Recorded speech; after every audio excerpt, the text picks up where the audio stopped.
Welcome. Who's here? Let's see. Teleposse was the first person. Keep it awesome. Natalie, Kai, Paris Stew, Mekkel. I can't pronounce that. 80. Welcome. Purple Rays, Fisho, Bill. I'm not going to be reading everyone's name. Just saying hey to whoever came here early. Yeah, this is a bonus. Oh, I see. Michelle. Okay. Michelle. Oh, it's Michelle. Why is it with an M-A then? Yeah, this is a bonus live stream, so there's no official lesson today, actually. It's just, we always do these on Sunday, and I do 2 lessons in a row and then 1 lesson off. So this is the off. This is the day that we don't have a lesson, but doesn't mean I can't do a live stream lesson anyway. It just means we don't have like it's not going to be like worksheet and outline, doing a vote on it, all this stuff, picking a specific topic, a grammar topic. This is just more of a general, like a practice, I guess, because I have a lot of stuff we can talk about that's not really put into a lesson form because it's just too much stuff. Too much stuff I prepared today that if I were to make this into a live stream, like a regular live class, it would just be really long. And, you don't need all this information necessarily. We're going to be doing every single way to say to where and some more, because I've already done a video about how to say to where. I've talked about it several videos. I have like general lessons about it. It's in my beginner course. I even did a Korean FAQ about just all the general ways. But there's some more. So there's some more stuff we could actually talk about because this topic is actually really big. It's bigger than just teaching like 4 verbs. It's bigger than just teaching 10 verbs. There are like tons of, it's beyond what I even wrote down here. There's so much stuff we could talk about for like how to say to wear something. It's a ridiculously big thing in Korean. And fortunately you don't need to know all of it, but I did want to cover a little bit more of it today. So yeah, we're going to be going over making some practice sentences, kind of trying to guess which one we should use and all that. And I'm also going to use some tips. I haven't really given tips for how to use these, even though I've made many lessons before. So I want to give some tips as well for today. Let's see who else is here. So yeah, again, this is just a bonus live stream. This isn't the regular scheduled one. We'll have new voting options from tomorrow. So you'll get to vote on new topics. And then Sunday, 7 days from now, we'll have another set of 2 that you guys get to vote on. Keith, welcome. Sitting at a child's birthday party and getting the Billy is live notification. I hope you're not ignoring the birthday child to do this, but... Oh, hey, Ad Astra. Hey, Ad.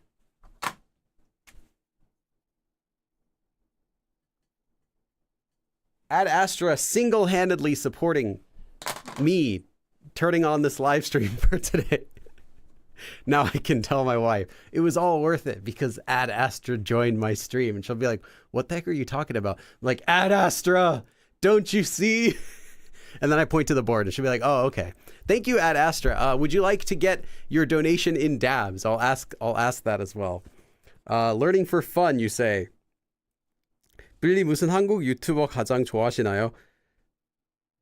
If you're talking about Korean language, that's 한국어, because all is language. So 한국어 would be like Korean language YouTuber. But typically they'd say like, well, unless you're talking about Korean teacher, you can just say 한국 유튜버 if you mean just a Korea, like a Korean person, like that. You might wear yourself out. All right, well, I'll do this. I'll do light dabs, which are... It's a new style of dab that I am experimenting with, where it's designed to not wear out the person who's doing them. In fact, it's a perfect time to demonstrate them for everyone right here, which I've totally prepared in advance, and I'm not just making up right now. Let's see. Okay, let's do the light dabs, the LITE. All right.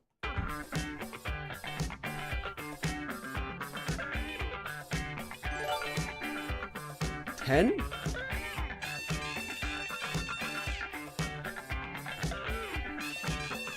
20.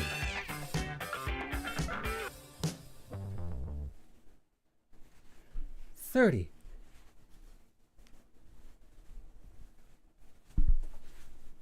40.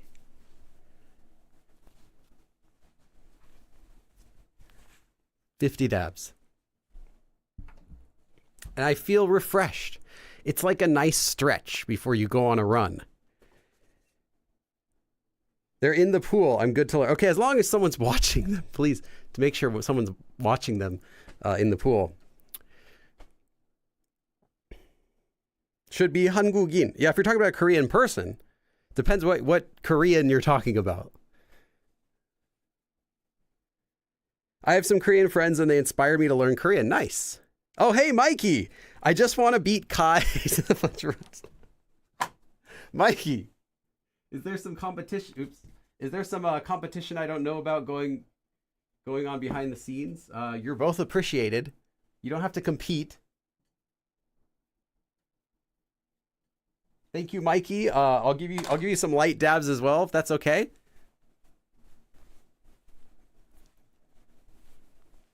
There you go. Thank you. 10 light dabs for Mikey. Unless you'd like the full dabs, you can of course exchange. The exchange rate is $1 per dab. That may or may not adjust, but for right now, that's where it stands. Was my sentence correct in natural? Well, yeah, except for the Korea part. Yes, it's fine. I don't watch that many Korean YouTubers. I subscribe to a few. I think I probably have like 4 or 5 that I subscribe to, but most of them don't upload. That's the issue, is that it's, as of a few years ago, it was like the most common aspiration of young Koreans was to become a YouTuber. It was like it was just a thing where like everyone wanted to be a YouTuber for a while. Nowadays it's less because I think people kind of realize that it doesn't pay that much money. But there was a time when people would just keep asking me nonstop, "Oh, Billy, how much money do you make? How much money do you? Oh, I want to be a YouTuber too. How much money do you make, Billy?" I'm like, I think I did have someone ask me how much money I made as a YouTuber, and I told them exactly. my ad revenue for that month, which I think that month was like $1,100 or something like that for ads. It's low, in case you want to know. And that was the last video that person that was the last video that person uploaded. Was like, I was talking to them. Yeah, I won't say who, I won't say what that conversation was, just because I don't want to give it away. But yeah, that was like the last video that they uploaded after they realized, like, oh, like, I'm not going to be rich off of this. Like, the exception would be like if you get really big, or if you're doing like content that you can have lots of sponsors, then there is real money to be made in this business. Anyway, I don't even know why I'm talking about this in the first place. But yeah, I don't even know how I got on that tangent. Oh yes, that's right, Korean YouTubers. So I subscribe to a lot, not a lot, but several, but they just don't upload. Like, I'll find a channel that I like and I'm like, oh cool, and I'll subscribe, and then they upload like once every 3, 5, 6 months or never. And then I feel bad, like I don't want to unsubscribe because I legitimately want to watch their next video, but their channel's just sitting there doing nothing, not posting anything in like 2 years. But I just wonder, what if they post something else? I want to watch it. So that's the situation with most YouTubers. I don't know. If anyone has a recommendation, feel free to send it to me. I just don't watch most vlogging content. I don't watch vlogs. So that's the problem, is that it's hard to find YouTubers that I like, because that's not the sort of content that I would watch myself. No competing, even if it gets you more money. Well, I didn't think about that. Nah, that is the crab dance. The crab dance, isn't that the isn't that the crab dance? How long does it take y'all to read? Oh yeah, and we're starting the lesson today. We have a lesson, in case you're wondering. I prepared like every single way to say to wear and more. I guarantee you do not know at least 2 of these. I guarantee you're going to learn some new ones today, even if you're like a master at how to say to wear. Yeah, I guarantee you're going to learn some new ones today, at least some new uses as well for ones that you already know. So this is going to be a pretty content heavy lesson today. Take notes. There is no outline. You're not going to get this on Patreon because it's just a mess of my own notes. But yeah, if you take notes, you'll get everything you need from it. How long does it take to learn Hangul and just read and just hear the words in your head? That'll be when you actually know, when you know the word like the back of your hand, which comes from lots of exposure and lots of usage. So that's pretty much when you're fluent at the language, or at least when you're conversational, the words that you know like really well, like you know how to say hello, that's when you'll be able to see the word 안녕하세요 and not have to look at the letters. You can just see it and know what it means. You don't even have to read it. You know, oh, it's that word I already know, which means that meaning, you know that before you translate it, before you read it, before you say it. Light dabs are quite delicate. Yeah, they are. I feel refreshed after doing those light dabs. You should send more donations so I can get more refreshed. It helps me to clear my mind and think better and make better, more good lessons. Yes. Even wear a smile. There is, oh, yeah. We're not going to be going into that sort of metaphorical wear. There is simply, you just say to make a smile. You can use 먹음다, but we're not going to go into that sort of stuff. Kai, I'm competitive. Kai is very competitive. Kai, thank you very much. I still have to regret to tell you that Mikey beat you to the punch today, but you're still equally, what's the word? I appreciate you equally as much. Yes, that's what I wanted to say. And I'll give you 10 dabs. Let me do light dabs here.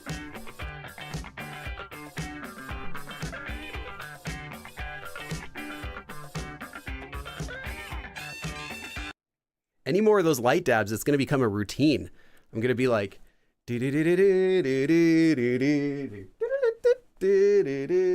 it's going to, they're no longer dabs at that point though. Thank you. Your brain recognizes the shape of the word at a glance. Yeah. So what happens is it can actually kind of work against you if you've, when you're still kind of progressing in the intermediate level, that you see a word, you recognize it, you know what it means, but it's actually a different word that looked similar. That can happen because you're seeing like what it should be in context. but there could be a word that looks close to it, but it's actually different, and you misread it because you were expecting the other word that you know. So that can happen too, in which case you have to look closely at the letters to recognize it. But other than that, yeah. I'm a dabble-along. It feels better than exercising. I'm a 38-year-old dude. Why am I dabbing? I really shouldn't think about it, though, too much. Yeah, so I'm just, I don't know. Yeah, so we're going to be talking about all the ways to say to where. I'm also going to be giving you some tips. So I'm not just going to throw a bunch of words up here and say, here's this and this and this. We're going to do a few examples. I'm going to have you guess some things. And I'm going to give you some, like I said, some special tips for how you can use these a little bit better. Because I think when I first saw this list, like these words, when I was learning Korean, and you search the dictionary and you see lessons, and there's just this long list of words, and it's just really intimidating. It makes you feel like demotivated. You're like, oh, I have to learn all of these. Oh, I don't want to know all, like, so we're going to talk about that today as well. And there's some good news. You don't really have to know every single one of them. I'm going to tell you which ones you have to know, and the ones that you don't necessarily have to know, I'll tell you how you can get around using them. So there's a way to not have to learn very much. In fact, of the list we're going to do today, I'd say you really need to know 4. 4 sounds a lot better though than like 20, right? I think you can handle 4. And one of them is just default that you already know. I mean, I'll tell you, it's Ipda. And then the other one is another verb you also already know, which you definitely already know. So you really only have to learn 2 new verbs, even if you've like never done this topic before, except for the verb Ipda. I think it's pretty reasonable to say you can get by with just 4 for the most part. But yeah, we'll talk about those. Ambi says, I'm 38 too. Nice. Fisho says, I spoke a bit of Jeju dialect at H-Mart and nobody could understand me. What did you say? What did you say specifically? The pure version. I'm not sure what you mean, the pure version. There is no pure Korean. Even words that are pure Korean could have, and a lot of times are, from other languages. We're going to be learning a word today. Actually, we're not going to be learning, but one of the types of things you're going to learn how to wear today is what's called, why am I writing mangpo? I'm just so used to the location in Seoul called mangpo. Mangto. Mangto is a coat. Looks like it's a pure Korean word, but it's actually from French. It's like manteau, manteau. I don't know the French word actually, but it's like a coat. Even like pure Korean words are from other languages. Let me give you a pretty big example. If you're a BTS fan, you probably know this word. 보라 or 보라색. You know, they say like 보라해, like, you know, I purple you. Sorry to break it to you, but this is not a pure Korean word either. It's from Mongolian. It was from a hawk, Mongolian hawk, a type of Mongolian hawk that they would use when the Mongolians were invading and they were taking over Korea, and they took Jeju Island and they used Jeju Island for breeding horses for the military. This was like in the 1200s, I want to say, 1200s. I'm getting the dates wrong, I'm sure, but it's somewhere around then. And the reason this color didn't exist in Korea at all, because you couldn't make this color normally. It was hard to do certain dyes. But this color, because the hawks that they used, the bellies of them were like purplish. You can search it. I don't know the original word, but it sounds something like this today still in Mongolian, if anyone knows it. There's like a word that kind of is like pura or bra or something like that.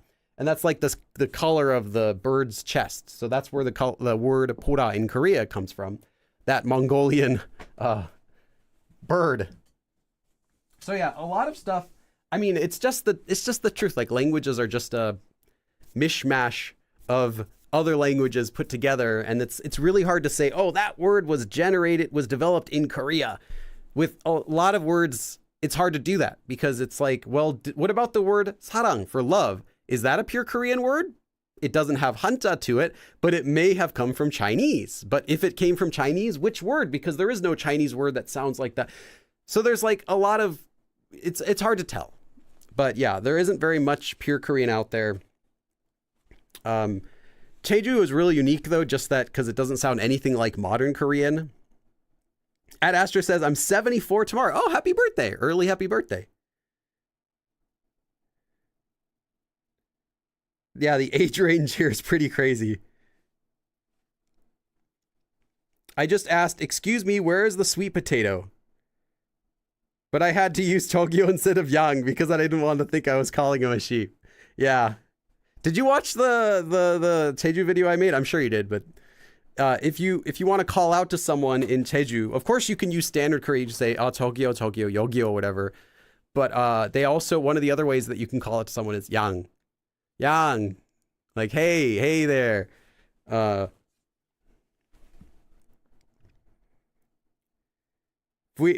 suddenly become Avatar Roku. Aha, if anyone knows what I'm talking about. Avatar Roku? Is that character from the show Avatar? I never saw it. Pure is not a mixture of standard and dialect. Sure. I just discovered your channel, says Faye. I'm a huge BTS fan, wanting to learn Korean.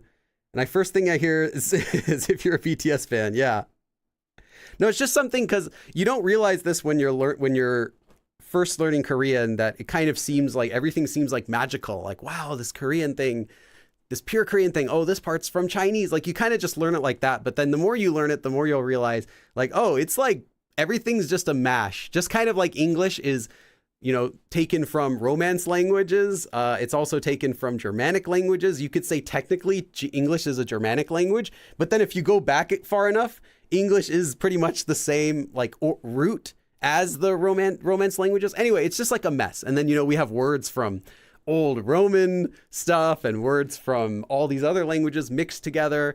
So no one would think English is like pure language because of that. But Korean has a lot of the same thing going on, not connected with directly with other languages in that way, but with words in their language, expressions in their language that are just from other cultures, other languages. And many times, those other foreign words that Korean has are the same as what we have in English. So there's a relation there with Korean and English, not linguistically, but with a lot of the origin of phrases and words that crossed over through into English as well as then into Korean in the same way. So the languages aren't that different in some ways. Kai, top of the hour donation from Kai. You just did one. Does this mean if I did a live stream during daylight savings time, when it goes like back, then I would have to get 2 donations from Kai because it's technically like the hour twice? Or if I change my Windows time, if I change this live stream start time, I don't know how would I do this? Is there a hack in here somewhere? Thank you, Kai. Let me give you 10 light dabs, and then we're going to start the lesson today. 10. These light dabs are really easy on the arms. Okay, so we're going to be learning about how to say to wear. It's kind of an interactive lesson, so I'm going to have you guess some things. I want you, first of all, tell me which verb, this is just kind of an easy question. What verb do you think of first when you think of to wear? Just write it in chat. It could be, I know this is kind of easy. It's like a free question. I just want to know, what do you think of first when you think of to wear? It doesn't have to be the one you're all thinking of. You can be a little unique and think of your own, but what's the first verb that comes to mind? Again, this is not a regular live stream lesson. This is just a bonus live, so it's kind of a little more casual than our regular lessons. Yes, many people are writing Ipda. Any others? Any others that come to mind if it's not Ipda? It's from the ATLA? Avatar, The Last Airbender? Oh, okay. I was like trying to guess what's ATLA. Ipda, Sida. Okay. Some people have Sida, Ipda. All right. Yeah. Shinta. All right. Shinta, Sida. Someone wrote ropa. Is that Spanish to wear or something? I'm not sure. Shinta, hada. Oh, interesting. Hada. We got a hada right here. Okay. Yeah, that's good. All right. So yeah, like the most basic way you're gonna, that's really loud. Oh, and I ordered some new markers, by the way, for all of you who sent in donations for markers. I did have a few. I ordered a new pack of markers a week and a half ago, but Amazon's not going to be delivering them until like Tuesday or Wednesday. So next Sunday, you'll see I'll have a bunch of new colors, like crazy colors. I'm excited to share. But today I only have black and blue. So the first word you probably think about is Ipda. And I should note that you say this as Ipda. It's not Ipta. Ipta. Ipda. Ipda. There are a few verbs that have these sort of sound change rules. So Ipda is wearing anything that you're wearing over a part of your body. Like it covers an entire part of your body, like a shirt, shotsu, your pants, 바지. Can anyone think of anything else you can wear with Ipda? Write something in the chat that you can wear with Ipda. I don't know if I'm going to be able to get through all this list today anyway. We're just going to kind of see what we can do in an hour. Meida. Okay, we got some more. Meida as well, yeah. Gida, yep. Nastaria, chima, yeah. T-shirts. Yeah, you can have a shirt or you can have a T-shirt. You can have, we have a chima, a skirt. Anything that covers, like completely covers a part of your body can be used with Ipda. Most of the time you can think of this simply, it's just going to be anything that covers your top half or your bottom half or both is Ipda. And this is a general word, but I will say that this word might seem like you can just use it for everything. This is not the word you can actually use for everything. So contrary to popular belief, although this is the most basic one, you definitely need to know this. You can't say Ipda for things that aren't actually covering an entire part of your body. Like you can't Ipda a hat because the hat only sits on top of your head. You can't Ipda like a watch because it doesn't cover your body. If you made a gigantic hat, like bigger than you, that you jumped into, you can say Ipda because it's like a costume at that point. But anything that's not covering a part of your body completely, you wouldn't use Ipda. So, chima, like a skirt. Anything else? Let's see. Shoes? Nope. Shoes do not cover an entire part, like a big part of your body. Like, I mean, like a general, like the whole top, the whole bottom, that sort of thing. Shoes wouldn't work. Coat. Yeah, coat. Coat. You can wear a coat because it covers your entire top half and bottom half as well if it's really long. Brassiere, yes, as well as a man's ear. Or brosier, I'm not sure which is better. Hanbok, yeah, technically hanbok. Weitu, another word for coat, yeah. Anything, one piece, yes, as well as, if you're talking about the one piece dress and not the anime, then yes, you can wear a one piece dress. Dress, okay, you get the idea. It's anything like that. If you want to wear a suit, yangbok. Anything that you're covering your body with, like a lot. So if it covers your body a lot, like imagine you're just like putting something over yourself or like pulling something under, but over yourself. That's Ipda. Okay, but that's it. That's the only thing you can use it with. You can't use it for anything else. And that's the most basic one. So I just wanted to cover that first. But you're not safe if you just learn that one. Okay, so the next one, obviously, well, not obviously, but there are two more we have to do. Sida. And actually, we'll do it one at a time. Sida is next. Sida is anything that you are wearing on your head. So anything that you wear on your head, that could be over your face, it could be over your eyes, it could be over your ears, it could be over your mouth, it could be over your entire head like that. In general, there's an exception to that we'll talk about. But anyway, anything general that you're going to be wearing on your head. So what things could you use with sida? Give me some in the chat. I'll give you one. I'll give you one first. It's going to be really obvious. Any sort of hat. Sida. Sida. And while you're thinking of some words, I'll read in the chat in a second. How do you use this verb? How do you say you are wearing a hat? Write that in the chat. If you have something, you've already written something that you can wear on your head, write in the chat, how would you say I am wearing a hat? Because there's a couple things we also have to talk about for how these are used, because this is a little bit different than other verbs. Someone said 귀걸이. Nope. We'll talk about why. This is something that you're actually wearing that covers a part of your head, that you're wearing on your head. It's not going to be something that's like hanging or, hooked in or attached. It's just something that you wear. Think about it like that. If your hand is like covering an entire part, that's okay for 쓰다. But if it's like dangling, something like that, or you wrap it around, that doesn't count. We'll talk about that. 쓰고 있어요, okay? Someone wrote 시계. If you are Flava Flav, then yes, you could wear a watch. Sorry, actually a clock. Same word. You can wear a clock, but that would be hanging. That would not be putting it on your head. He doesn't put a clock on his head. If he did, it would be 쓰다, yeah? But if you're hanging it around like a necklace, then it's not 쓰다. That wouldn't be your head. That would be your neck, which is different. See, we have to do a bunch of these. But don't worry, I'll give you a shortcut in a second. 쓰고 있어요. 모자를 써요. 모자를 쓰고 있어요. Not makeup. Not makeup. We'll talk about that too. That's different. These are clothing items only. Not earbuds. Nope. Mask. Yeah. So it will be something like 모자 for your hat. 안경. But there's something else with that we can learn as well. But 안경 is okay. You're wearing glasses, like they cover your eyes. You can wear a mask. It covers your mouth and your nose.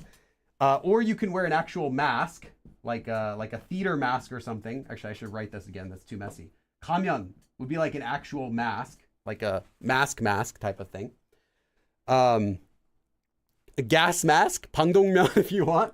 You can do anything like that. Typically, most often it's going to be hat and glasses are the ones you use the most with this, or mask. But yeah, anything you're like wearing that covers part of your head.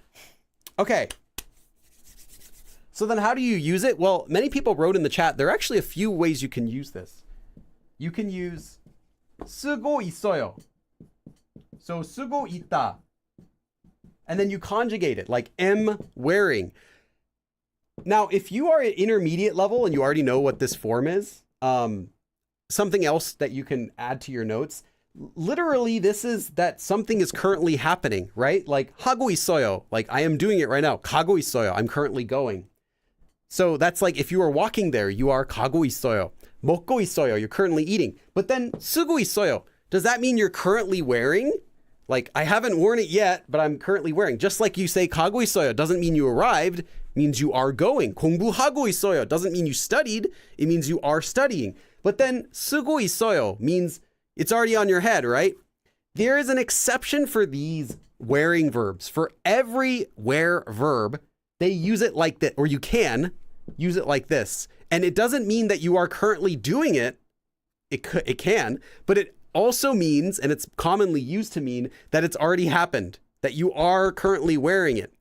So this is kind of like in English, we say, I am wearing it, like I am wearing a hat, even though you don't mean I am wearing the hat, like I am putting it on.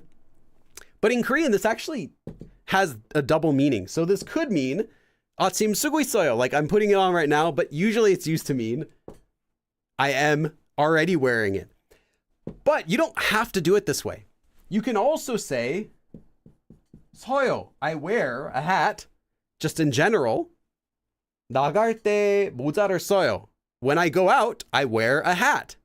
You're not saying I am wearing a hat right now when I go out. That doesn't make sense. You're saying, hey, the next time I go outside, next time I go meet my friends or whatever, I'm wearing a hat. Or you have another choice.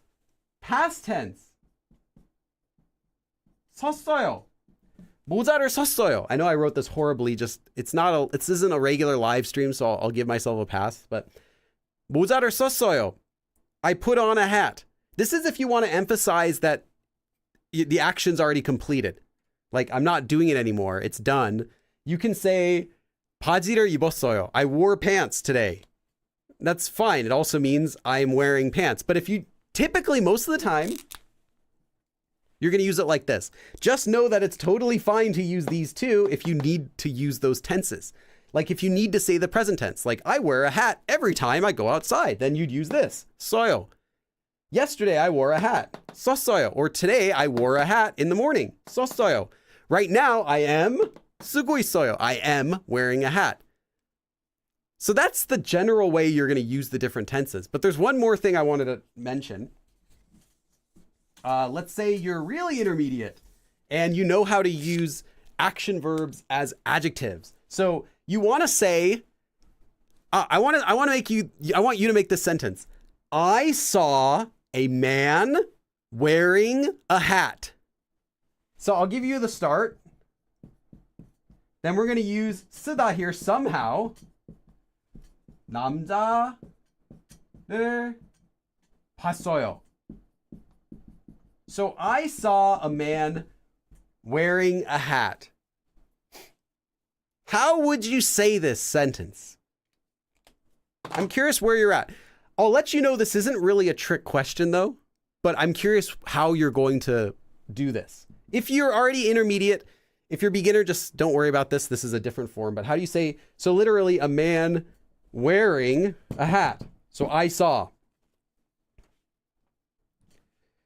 Glasses do count. Yeah, you can use glasses with 쓰다 as well. In that case, yeah, 우산을 쓰다 is not to wear 쓰다, that is to use 쓰다. And there's also to write 쓰다.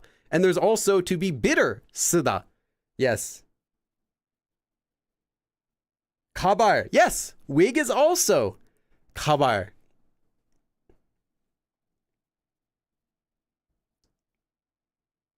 모자를 쓰는 남자를 봤어요. 모자를 쓴 남자를 봤어요. 모자를 쓰고 있는 쓴 남자, 쓰는 남자, 쓰고 있는 쓰는 남자를 봤어요. Okay, so there is a wrong answer, although it's grammatically fine. So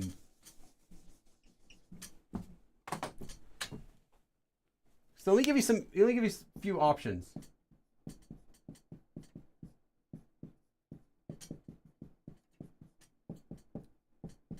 Okay, so first, 쓰는, present tense. So I saw a man who wears a hat. That's what it means. It means a person who wears. Like, if you have context for that, it could be okay. Like, for example, someone's looking for a man who always puts on a hat when he walks outside at nighttime. 밤에 모자를 쓰는 남자를 봤어요. I saw a man who wears a hat at night. As in, he's like, I see him putting on the hat, like he's wearing it. He wears it in the tense of present tense. So this is not the one you want to use in most situations, but grammatically it's fine. But it means I saw a man who wears a hat. Like in general, he wears a hat. If you want to say I saw a man who is wearing a hat right now, you could say 쓰고 있는.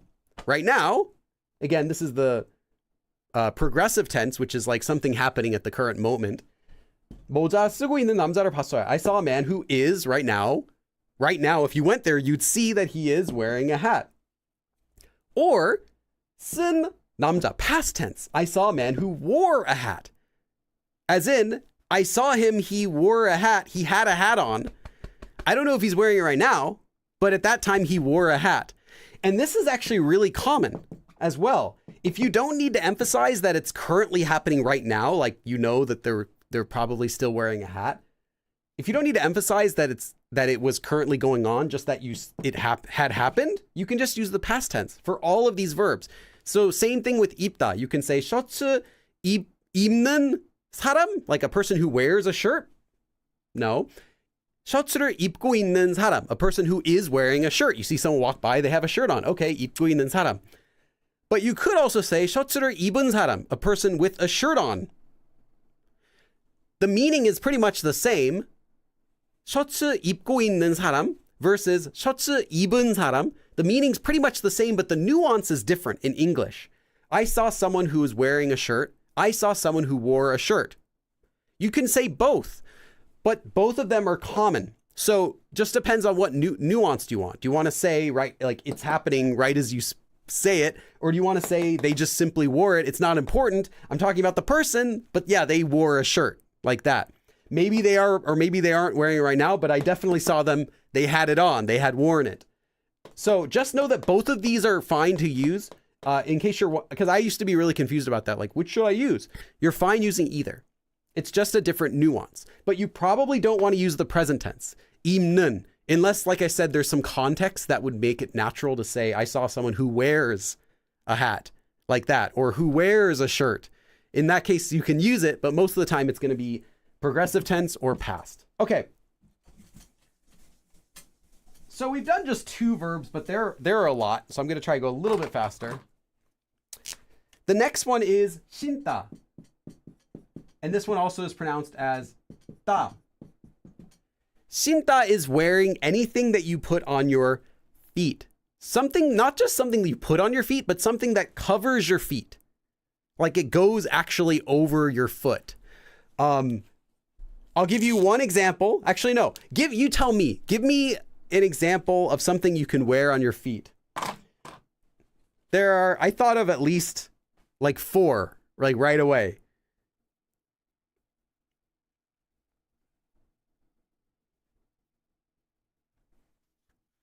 Yeah, 신발, 슬리퍼, 양말. Yes, 장화. 장화, that's good. That's really good. Keep going, keep going. I'm gonna write some of these down.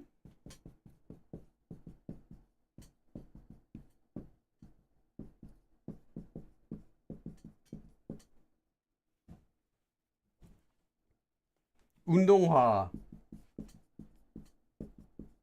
This 화 at the end is a Chinese character that means shoe. Now there are other 화. There's another 화 that's really common, which means flower.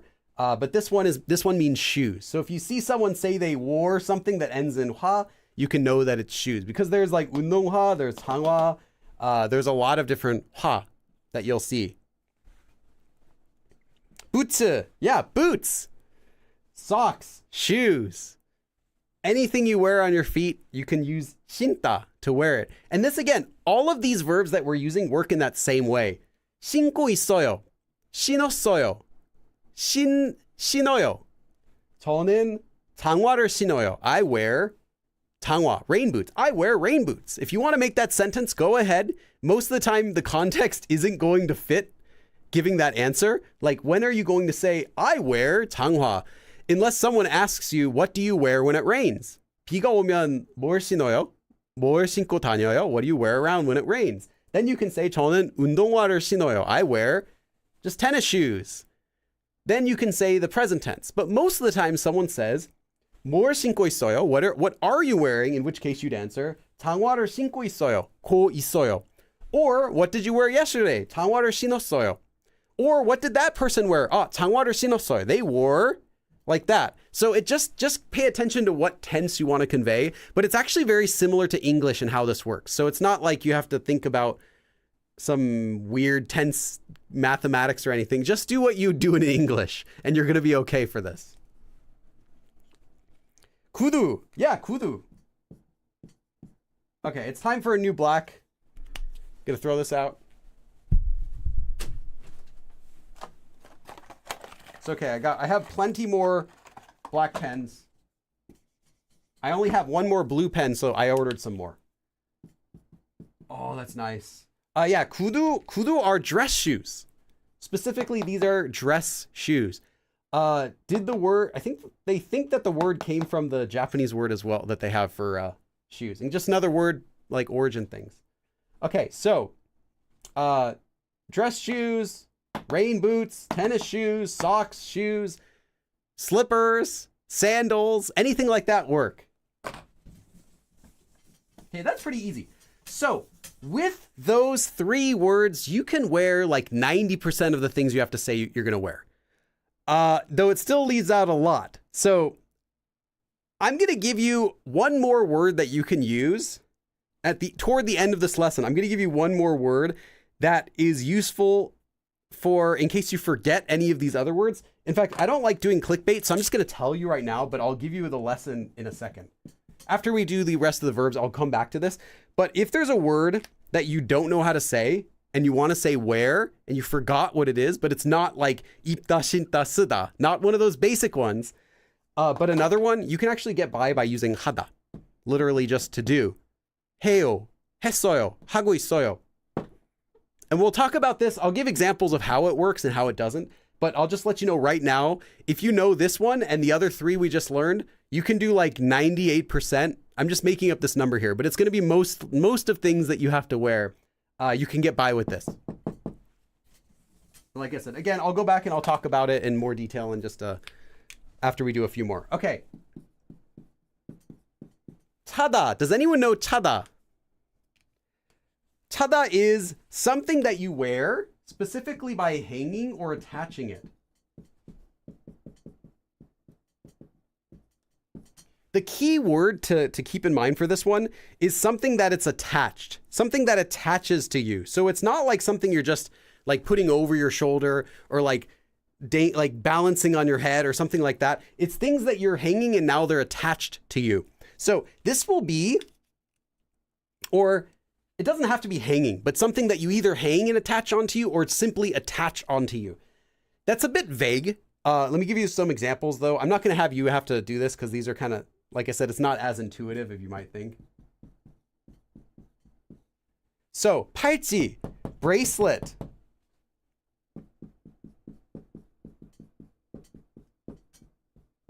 손목시계. So this is things that you don't really hang it, but you do attach it to your wrist. 손목시계, you also attach it to your wrist. Something that you hang would be 귀걸이. Oops, I missed the vowel here. Or 귀고리. 귀고리. These are technically different words, but they're both used to mean earring. So if you're talking about an earring, there are actually two different ways to spell it. So if you see 귀걸이 or 귀고리, they're both the exact same thing as far as earring is concerned. This one does have extra meanings for other things, but for earrings, it's the same word. So any earring, because you hang it, you attach it to your ear. Oops, this is kind of messy.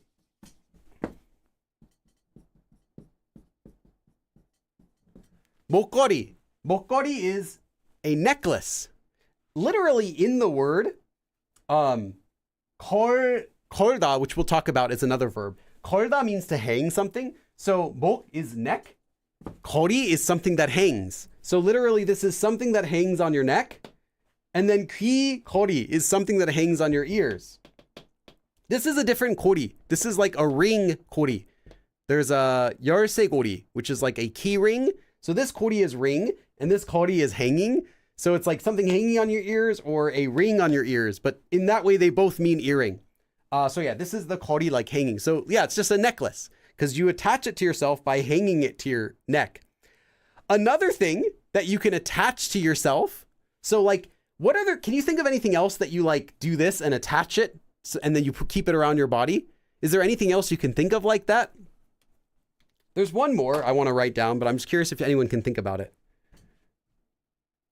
시계. Yeah, it can be 손목, literally. 손 is hand, 목 is neck. So your wrist is your hand neck in Korean.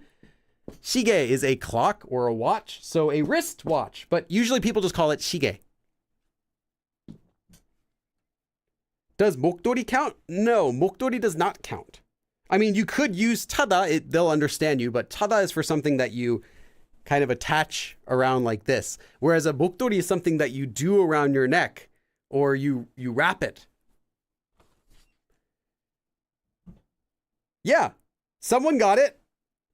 허리띠. So any belt. Because a belt is something also that you're like attaching it. Right? Kind of think of it like this. Anything that you're going like and attaching around you. So like, you know, what's the word? Bracelet, necklace, earring. I know you don't do that, but it's, you know, it hangs and it attaches. So anything that goes that you attach onto you is 차다. Kind of sounds like the name. 차다, 차다, 차다, 차다. So that's 차다. There's a lot of stuff for that. And this also works the same. So like 자고 있어요. Sorry, not 자고 있어요, not sleeping, but 차 찾고 있어요. 찼어요. 차요. So that's how you conjugate it in the tenses. Okay, that one's a little less intuitive, so I just gave you all the answers, but let me give you the next. The next one, I want you to tell me if you can think of any examples for this next one. The next one's 끼다. 끼다 is anything that you wear by sticking something in.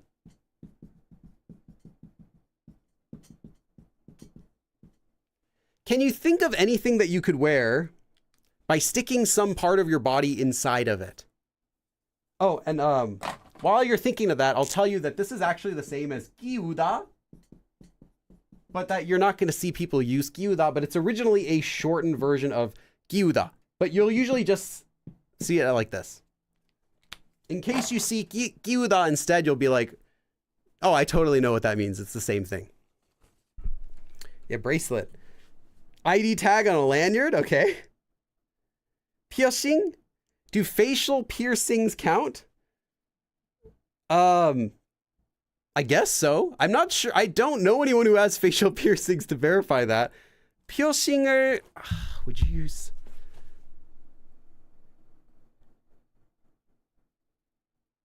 차다, is that also 차다? I guess it would be, but if it's like actually stuck in your face, let me check.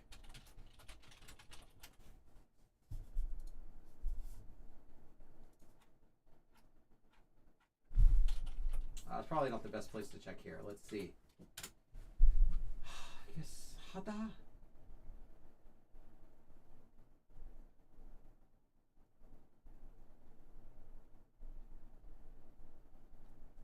달다. I mean, you could use 달다. No, I think they might use a different one because it's not really like. But if it's just something you stick through, right? It's not something that like attaches into itself like an earring. So I would guess if you said it, it'll make sense, but there's probably a better way. You could get away with saying 하다, I'm pretty sure. Maybe 달다, which is one we're going to do a little bit later, would work for piercing. You'd have to ask a Korean though, because I don't know how they would say for piercing, for face piercing. Yeah. Okay. We got a few good answers here already. 반지. Yes. 장갑. Yes. Tattoo, no. Tattoo is actually, they use a different one I don't have in this lesson. 새기다, which is like inscribe, to like wearing a tattoo. We're not going to be doing that. Okay,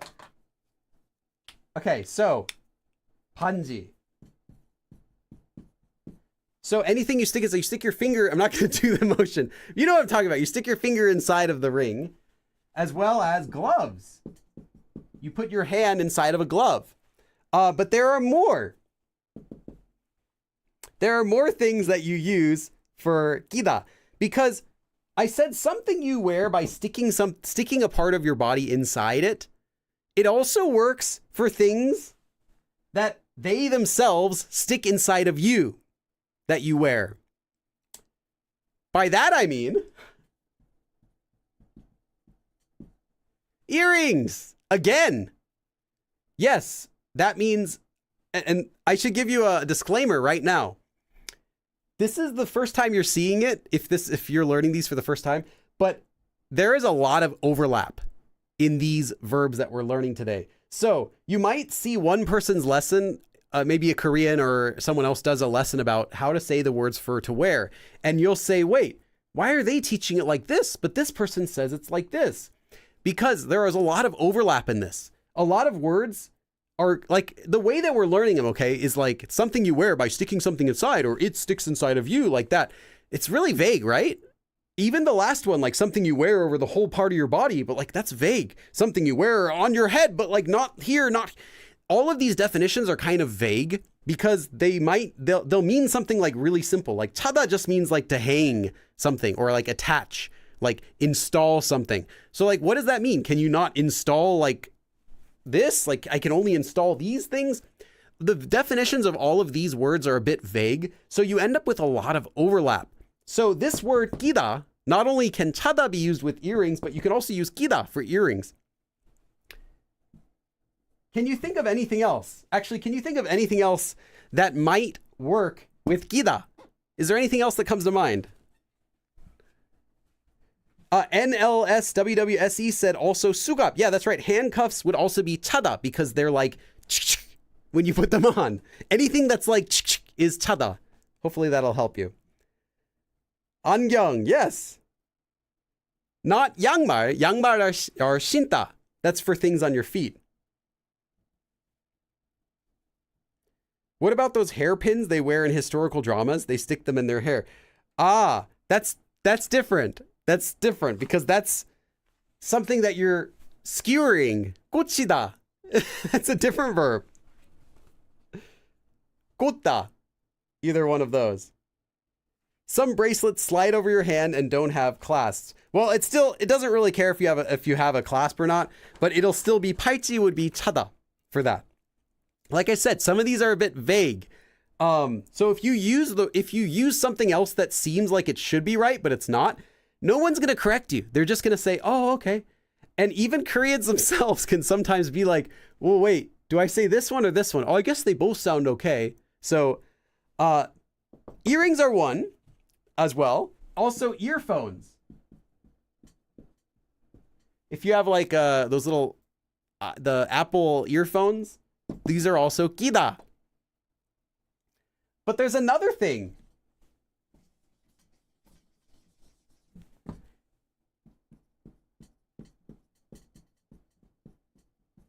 Any lenses, if you're wearing lenses in your eyes, those are also 끼다 because you're like sticking them into your eye when you wear them. But wait, if you can use lenses, then surely you can also use glasses. And yes, you can also use 안경 or sunglasses with 끼다 as well. Why? Are you sticking glasses into your eyes? No, but you're sticking them like right here, right? You stick in glasses like right here over your ears. So even though it's typically you'd use with 쓰다, things that you're wearing on your head, like glasses, but you can also say 끼다 because you're like putting them in your head like that. So 안경 can be used with 쓰다 or 끼다, and they're both fine. Let's see. Okay, that's all I can think about for this one. I'm not sure if there are any other good ones I should give you in examples. Q-tip? Retainer? Yeah, these are all some interesting things. Q-tip, they would just use a Q-tip. You don't wear a Q-tip, right? Is anyone walking around with like 2 Q-tips in their ears? Just like hoping that no one like, pushes them into their head and then they get like brain damage or... Yeah, no, you don't wear Q-tips, but you can wear lenses, and these are 끼다. So, again, kind of have the image of like sticking something inside, sticking something in. So like, yeah, rings, gloves, but then lenses and also glasses. You can also use mask. I've heard mask as well, though typically that I hear 쓰다 and 하다 a little bit more, but you can also use it as well. Because it's like, it still kind of goes into your ears like that. All right. Just know that there's overlap, which I think makes things a little easier. You don't have to put so much stress on yourself to memorize the exact one. Like, oh, this is only with this. Because if you mess it up, but you had the same nuance, like you had that same image of something happening that in your mind when you're guessing which verb to use, it's still going to make sense. They're going to be like, oh, okay, yeah, it sounds about right. Or they might say, oh, this one's a little more natural, but I totally get what you're saying. Okay, next one. This one doesn't have that much you have to use for it. 두르다 is anything that you wear by wrapping around. Anything you wear by wrapping around yourself. Can you think of anything that you would wear by wrapping around yourself? Any sort of thing you wear by wrapping it around yourself. Nestaria says, when in doubt, use 하다. Yes. Well, we'll talk about that a little bit more as well. Okay, lots of people have scarf. Yeah, scarf's the obvious one, but there's more.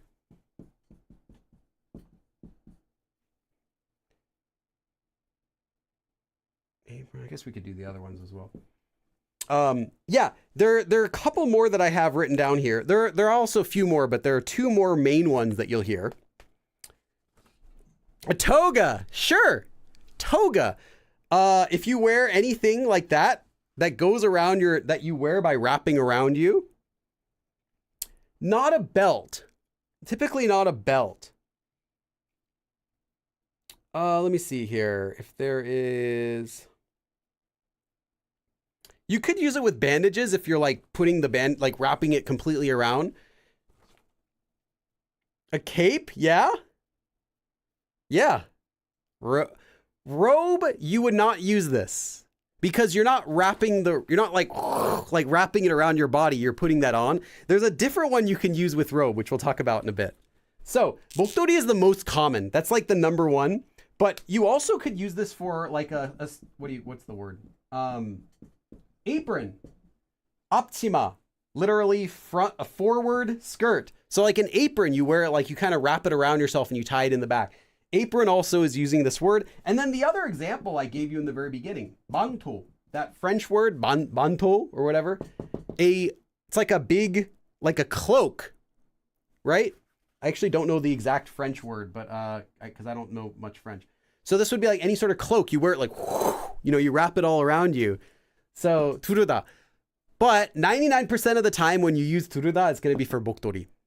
So, and you can just use hada with 목도리 anyway. I'm just going to give that a note right now. I'll tell you that again when we do hada, but 목도리 is also used with hada. So if you really don't want to learn this one at all, you can still get by with just hada.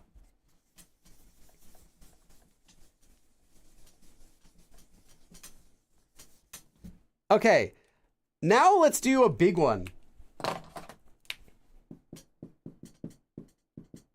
I'm going to give you a cheat code, kind of. This one is kind of a cheat code because this is a general way to say to wear for anything. Pretty much anything.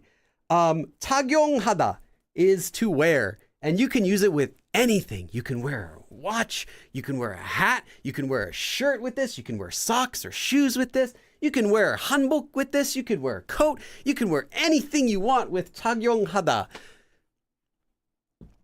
And now I'm going to tell you why you don't.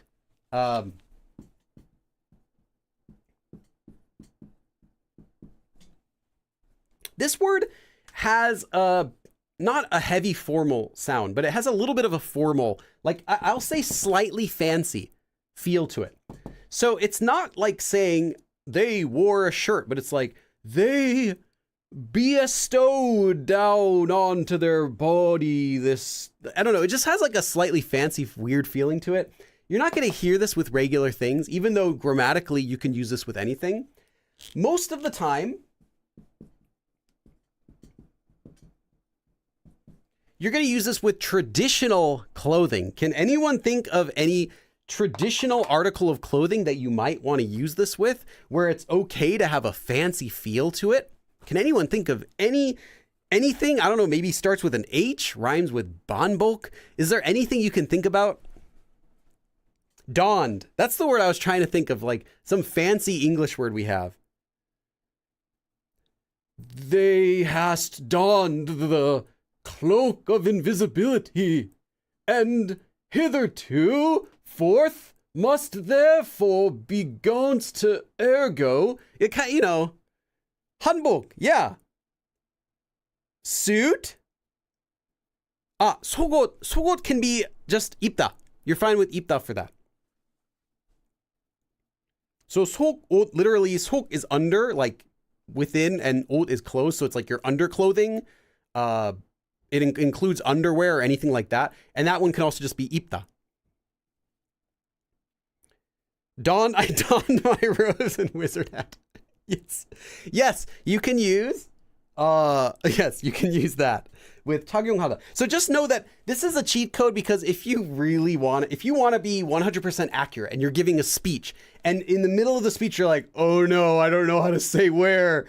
착용하다, it'll be okay because it sounds a little bit fancy, but most of the time it's limited just to being used with traditional things. If you use it with a traditional item, it sounds, not only does it not sound weird, but it sounds like appropriate, because you would want to say a fancier word when you're talking about something that's a little bit fancy and, like it's extra, there's extra reverence around it, like a special hanbok or some old article of clothing or like part of the hanbok, whatever. But that's pretty much it. Just write it down. Don't really use it, but you'll see. You'll see it. I swear you're gonna see it. People use it. Next, we have meda, which is anything that you wear by tying it. So can you think of anything that you would wear that you put on by tying it? Is there anything that comes to mind? Wedding dress. wedding 드레스를 착용하다. You can. Yeah. Because it's a little bit like, you're talking about like a fancy event. Yeah, it's okay. Although you can also just say Ipda because that's more common. Same with 한복을 입다 is also totally fine. 한복을 착용하다 sounds a little bit fancy, but it also is appropriate. Belt. A necktie. Yes. A bow tie. Shoelaces. Okay. Yeah, there's a lot of stuff that you can do with this. The most common would be like a belt. Any type of belt, including like a... What about this? Oops, I wrote that letter in the wrong order and then it just all fell apart. Your seat belt. Literally, 안전벨트 is safety belt. So your seat belt, you also wear with 매다. 안전벨트를 매고 있어요. I am wearing my seatbelt. Everyone should wear a seatbelt. No, it will not trap you in the car if you have an accident. It will literally stop you flying out of the car during your accident and save your life. And if you're really worried about that, they sell a seatbelt cutter on AliExpress or Wish or like anywhere you want for like 90 cents. And you can just stick one in your glove compartment in case you have that problem. Cut your seatbelt. Wear a seatbelt. Please. Okay. There's a lot more. There are different types of belts though. Also, there's another type of belt. If you're talking about a leather belt, they usually don't, you don't need to use the word 벨트 for that because this is just generic word for any sort of belt.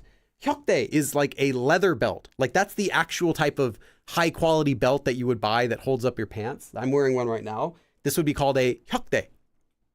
But you could just call it a belt and you're totally fine. In fact, probably younger people would just call it a belt.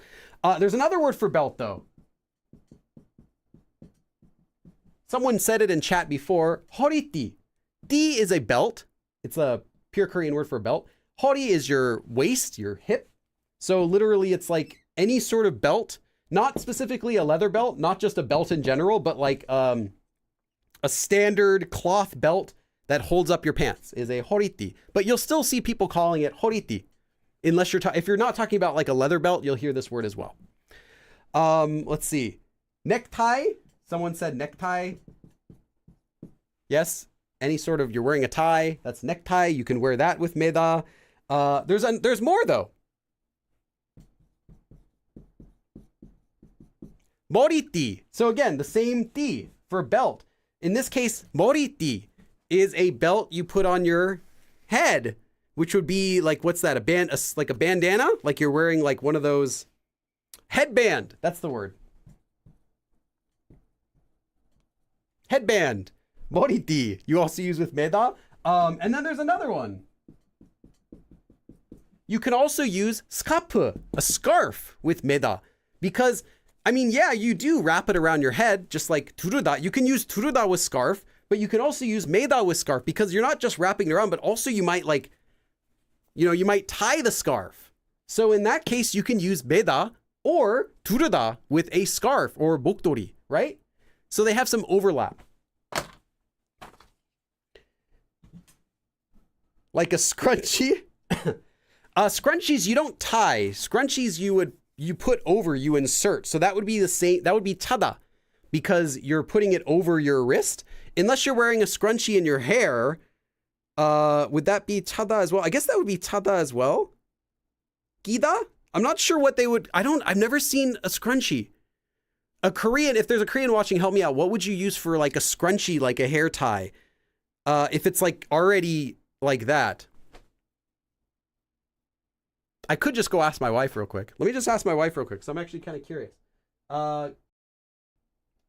Give me 1 second. We're going to find out. Scrunchie.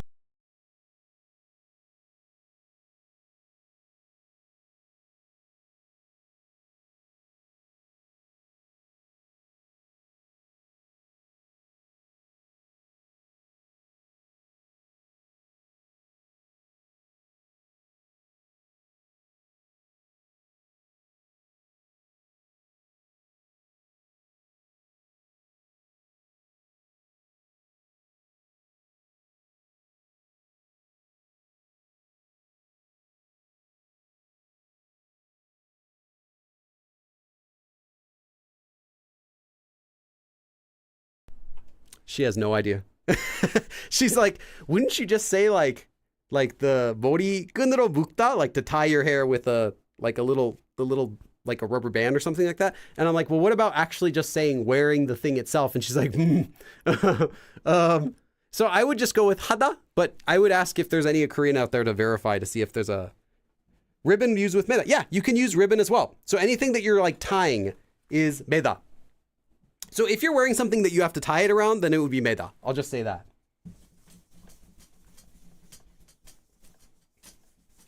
Okay, the next one, I want to know, does anyone know this? Before I tell you what it means, we just had, okay, so I'm rewriting this. We just had meda, but there's another one, which is often confused for this one, but it's different. In fact, I confused it before. I used to confuse this because they're said the exact same way. Meda, meda. No, there's no pronunciation difference in these anymore in modern Korean. What is meda? What does this one mean? Does anyone know?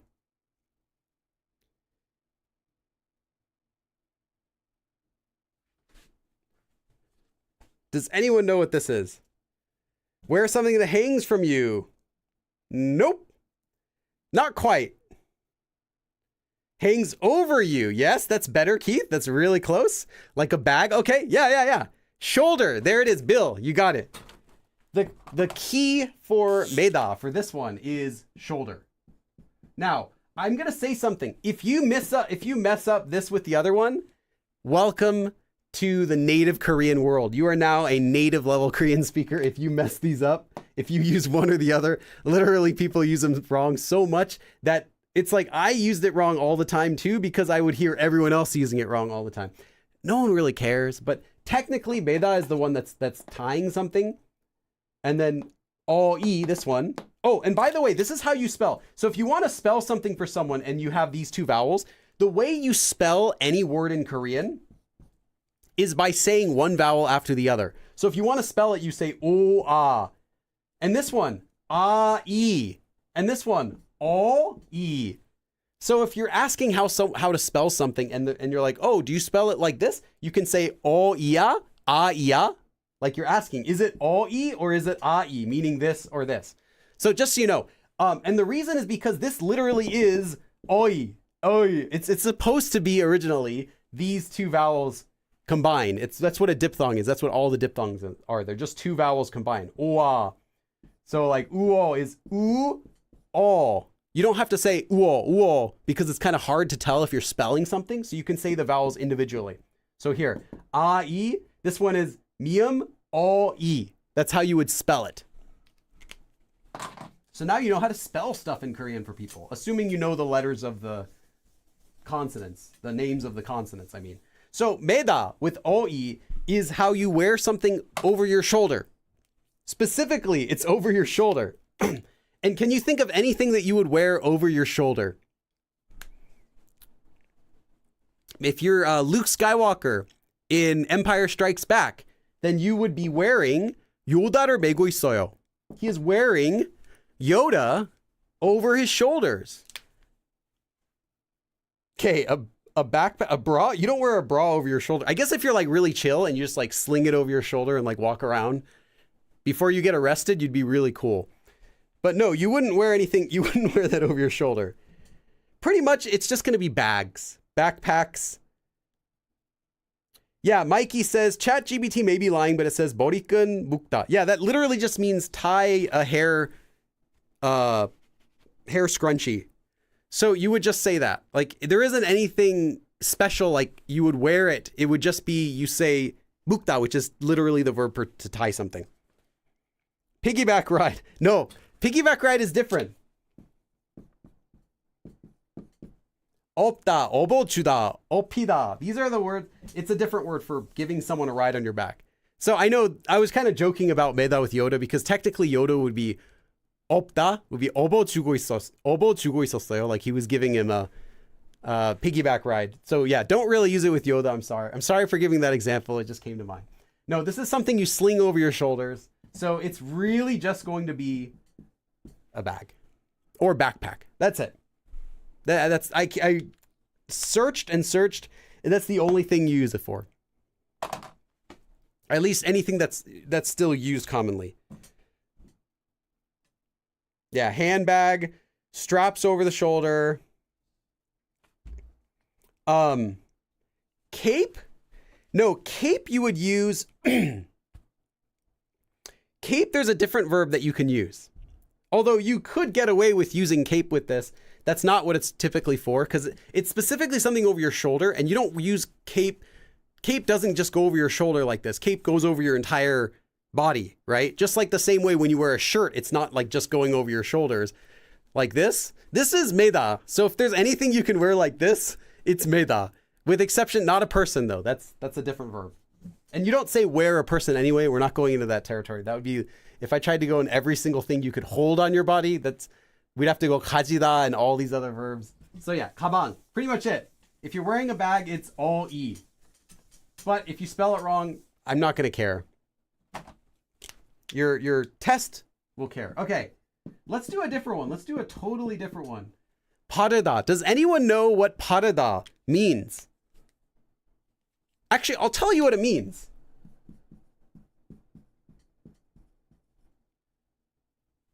To spread something. You're spreading something.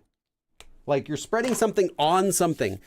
Normally, if you're using like, if you're making like peanut butter and jelly sandwich, you would 땅콩 버터를 바르다. 잼 바르다. Like spread peanut butter, spread jelly or jam or whatever. That's 바르다. But 바르다 can also mean to wear. But with what?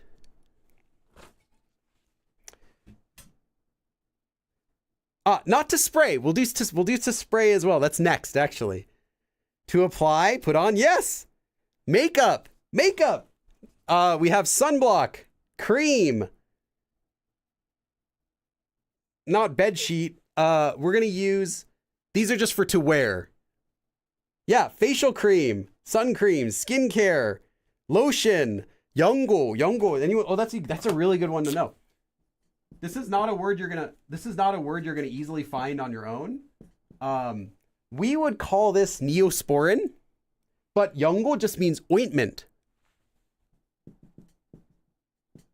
It's used to refer to any ointment, but typically when people say 연고, what they mean is neosporin. It's just not the brand neosporin. In Korea, you can get generic ointment really cheap at any store. It's the same as neosporin pretty much. I know neosporin might have some extra thing in it that makes it look cooler, but it's pretty much the same thing. 연고. So that would be any sort of ointment. 바르다 though, you wouldn't typically say to wear neosporin though, but you would say to wear makeup. 화장품 is the word for makeup. 화장 is doing makeup. 품 is a product. So makeup products, or you could just say makeup. They also just say the Konglish word makeup. You can put on cream, like sun cream. You can put on lotion 바르다, cream 바르다, sun cream 바르다. Anything that you wear by spreading on yourself. Like, yeah, that's to wear makeup. But you could also use 하다 if you wanted for this, if you forgot. That's 바르다.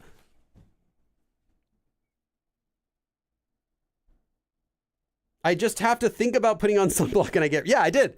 That's right. Lotion. Okay. So anything you spread on, but there's another one you also have to learn for this. Because not all like makeup and everything is something that you spread. Not everything is like spread on with like a brush or a makeup brush or whatever.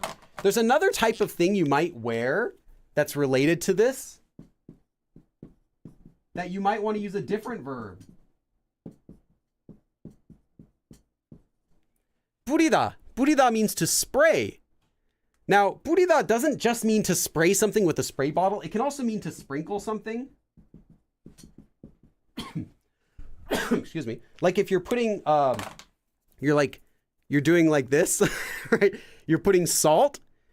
You're adding something a little bit at a time. Is 뿌리다, like to sprinkle something over. So 소금을 뿌리다, to like sprinkle salt on it, or you can sprinkle sprinkles on ice cream, literally sprinkles. What do you think you would wear by spraying? Body glitter. Okay, that's really specific, but yes. Perfume. Amanda G. Perfume. Yes. Any perfume. So what is perfume? Perfume is 향수. Literally, 향 is like a scent or a fragrance, and 수 is water. So, but the 수 한자 isn't used to mean water. It's used to mean liquid. So it's a liquid fragrance is what 향수 literally means. It's from Chinese, 향수. So 향수 doesn't only mean perfume though. 향수 is also the same word you use for cologne.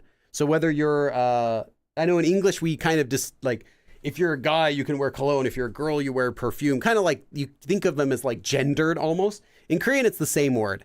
So 향수 is just any sort of cologne or perfume or fragrance that you 뿌리다. 뿌리고 있어요. 뿌렸어요. I sprayed on cologne or perfume today or whatever. I used to wear cologne a lot. Not like a lot of cologne, but I used to commonly wear it when I was in college. And I don't think I've put on any in like forever. I still like it. Like every single time I accidentally find it at the back of the cabinet, I'll be like, oh, I remember this. Oh, yeah, it smells nice. Oh, yeah. And like, no one cares. Like, what am I wearing this for? No one really cares if I smell nice or not, as long as I don't stink, right? I mean, I take showers. I'll take like 2 showers a day if it's really hot.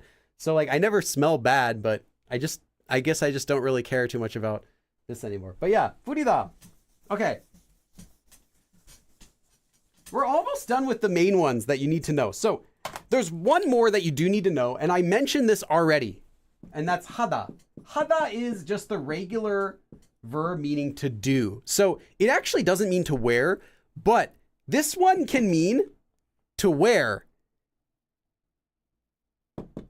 anything, but in no specific way. Like it doesn't mean to hang it on you or put something on by sticking it in or putting it over your shoulder, put it on your head. It doesn't mean anything like that. It's just kind of a generic word that means to wear. And if you forget any of the other verbs, with the exception of Ipda, I'd say you still want to know Ipda. If you forget the verb, just use this one. Because at worst, it'll sound unnatural, but it'll always make sense. So if you're wondering like, oh, I just need to say this, I just can't remember, I don't want to sound wrong, but I'm okay as long as they understand what I'm trying to say, just use 하다. And a lot of times you'll find that 하다 actually sounds perfectly natural. For example, you want to wear a mask. We learned that you could use mask with 쓰다, right, over your face. We also learned that you can use mask, I briefly mentioned this, that you can use mask with, I believe I said it was with 끼다. So you can also use mask with 하다. 마스크 했어. I used a mask. I wore a mask. Literally, I did a mask, but masks work fine with this. You can also use it with 목도리. We learned that you use 목도리 with 두르다, but we also learned that you can use it with 매다 because you could wrap it around your head or you could tie it around your neck, right? For a scarf. So you could use 목도리 하다. And it's really common to use 목도리 하다 just because 두르다 is not that commonly used. So it's kind of like, do I really need to use 두르다 just to say this one word, 목도리? So you could just use 하다 and you'll be fine. If you forget how to say the word for earring, you forget how to say wear earring, which I said you could use 차다, but you could also use 끼다. And you might think, which one should I use? Well, you don't have to worry. You can just use earring with 하다. 목걸이 차다, 목걸이 끼다, 목걸이 하다. You're good with all of those. And if you ask a different person, they might tell you that one sounds more natural. They might even tell you, oh, I think 하다 sounds more natural. Other people might say, oh, technically it should be 차다. But 끼다 is kind of fine because you like stick it in your ear. So yeah, 하다. You forget how to say tie for putting on a belt. Well, 안전벨트 해. 안전벨트 하고 있어요. 안전벨트 매요. 안전벨트 매고 있어요. Totally fine to say belt.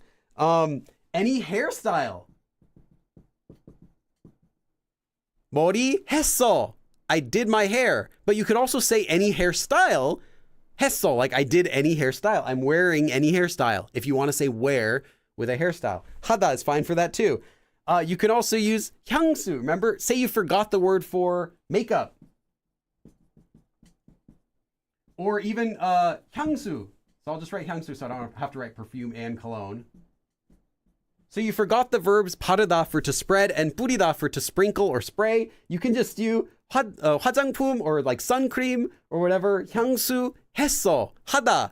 하다 with these too. Like you can get by with pretty much everything. Just like, do like a Donald Duck sound with my mouth there. Anything you can get by with hada. Now, it's not always going to be natural because if you just use hada for everything, they're going to think, oh, you just don't know the verbs. But if you use it, it's not going to sound weird. It might just be a little bit less natural because they'll be like, wait, why'd you use hada? It should be this. But they'll get over it. They'll understand exactly what you mean. So if you can't remember what to do, say you forget every single verb we learned in this entire lesson, except ipda, like I said, don't do like 셔츠 hada. It's like, it's a little bit awkward to say 바지 했어요, like I did my pants. Like, what? What does that mean? Do you need to change them? Other than that, yeah, feel free to use hada for pretty much everything except not anything you're wearing over your whole body. And I would say don't do it with 신다, but you might hear people say 양말 하고 있어요, like I'm wearing socks. It's a little bit awkward, but it works. So that's a cheat code. YouTube glitched? Yeah, I did see that. I didn't see this one. I did see this one though. You're too late though now. It's 4 past the hour. I appreciate the thought. Donald Duck sound. Yeah. Okay, so that's the secret today, but we're not done. If you watch other lessons about how to say to wear, we might have already surpassed what those cover, but there's still a little bit more I want to cover. Oh, this eraser is dead. I gotta throw this out 1 sec. It's okay. I prepared an extra eraser for today in advance because that was already kind of old. It's also green. All right, so there are a few more. I do want to cover.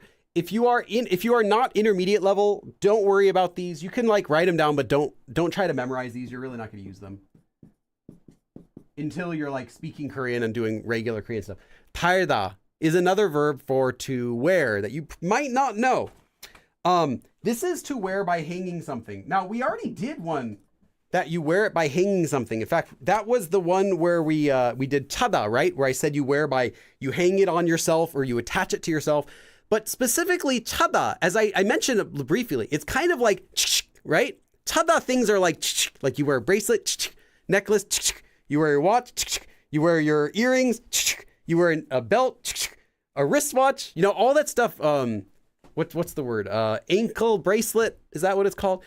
Anything that's like, literally handcuffs, which are like, anything like that is chada. It's things that you're like hanging from your body, but they're kind of like installed. 달다 though is the same type of hanging, but minus the feeling. If that helps, if that makes sense. So this is things that are just hanging on your body. It doesn't have that attached or installed feeling that chada does, but it's typically used for small accessories. Like a brooch or something like that. Like just a 장식. 장식 is just like a decoration. This is a regular Korean word you can learn. Decoration is 장식. 장식, yeah, it's just a decoration. Or it's just for decoration. So any sort of like small 장식, you can use 달다. Because it's not like installed on your body. Like it's not, you know, attached to you like a bracelet or something. It's just kind of hanging there. So that's 달다. He sounds like he's getting suited up for battle. Yes. Okay. So 달다 would be for anything you're wearing by hanging it. So if you hear 달다, you'll hear 달다. It's a regular Korean verb. It's not just used for wearing stuff. Totally normal. But that's pretty much it. It's only going to be like small accessories, and you're not going to hear it that much. There is another one that's pretty big, though. I think you should know, and that is 걸치다. 걸치다. 걸치다.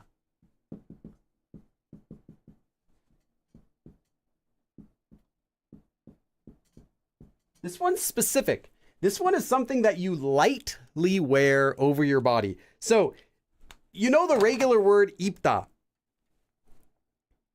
is something that you put over your body, like your upper body. You wear your pant or your lower body. You wear your pants, you wear your shirt. It's attached to you. When you wear something with Ipda, like a coat, pants, suit, skirt, shirt, t-shirt, anything like that, it is now on your body. Like if you were to fling yourself off of a cliff, like your clothes are staying on you, right?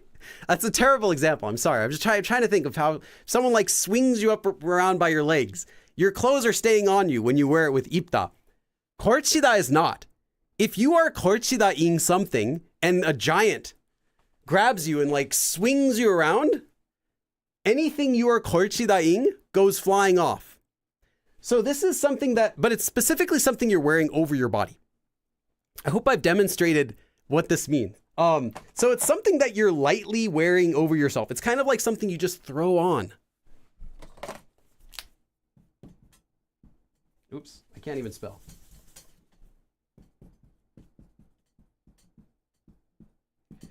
Instead of thinking of this as to wear, think of this as meaning to throw on. So again, and in English, we kind of have this similar feeling of like, oh, just throw anything on. Like it doesn't really mean you're like, obviously it means put it on, but it kind of has the feeling of like casually just putting something on. Like you don't really care if it's buttoned, right?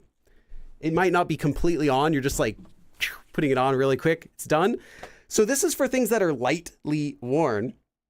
So it has that unattached feeling, kind of like what taida has the unattached version of chada. This is like the unattached version of Ipda. So what are some things that you can think of that you could use with korchida? I'll tell you, but what are some things, if anything comes to mind when I've given you that image now? Draped, cardigan, poncho. These are really good. Angel wings. No, those would be chada because you got to go or else they're going to fall off. Or they are meida if you're just wearing them like a costume and they have belts, right, to hold them on. Or you can just do hada if you forget. See how many options you have here to wear angel wings? Stripper clothes. Sure. Towel over your head. No, that would be sida because it's specifically worn over your head. Again, I also should be clear. It's specifically things you wear over your body. It's not like things you wear on your feet or your wrists. It's things you wear over your whole body, but they're only lightly being worn. Yeah, we have a few examples already. A coat. Now, if you wear a coat with Ipda, you're actually wearing it. Like it's on. Like it's not coming off. If you wear a coat with korchida, it implies that you just kind of threw it on really quick. Like Columbo. You're not buttoning everything. You know, you're not making sure your hands are completely in it. You're just like, whatever, it's on. So that's korchida. You can wear a coat with Ipda or korchida, but the feeling's different. Typically, if someone's grabbing a coat before they leave, it is korchida because you're not like putting it on really good, buttoning it, adjusting yourself in the mirror. You're just slinging it on and running out the door, and you don't really care if the collar's up, right? That's korchida. Or you can also use this with what's called a nanbang. Nanbang is another word that you're going to have trouble finding in the dictionary, I believe. But it's really common. Nanbang is a long sleeve overshirt. And lots of Koreans have this style where you wear a undershirt and then you wear a long sleeve overshirt. Sometimes it's rolled up like this. This is like a Korean style. That's why I'm wearing it in the first place. Nanbang would be any shirt like this. And this pattern is also kind of common. So any long sleeve shirt that's over a regular shirt, and it's common to wear it unbuttoned. Though you can also button it, but it's common just to put it on like it's just an overshirt, like just a coat. Like you don't care if you take it off later. It's not, you might not even adjust the collar or whatever. You just throw it on. You don't button it. That is korchida. So yeah, anything you quickly throw on over your body is korchida. But most often it's going to be a coat, something like a coat or an overshirt like that. What about a shawl? I'm actually not sure what a shawl is exactly, but I know the word, but my English isn't good enough to know exactly what it means. Neither do I know what a pereido is.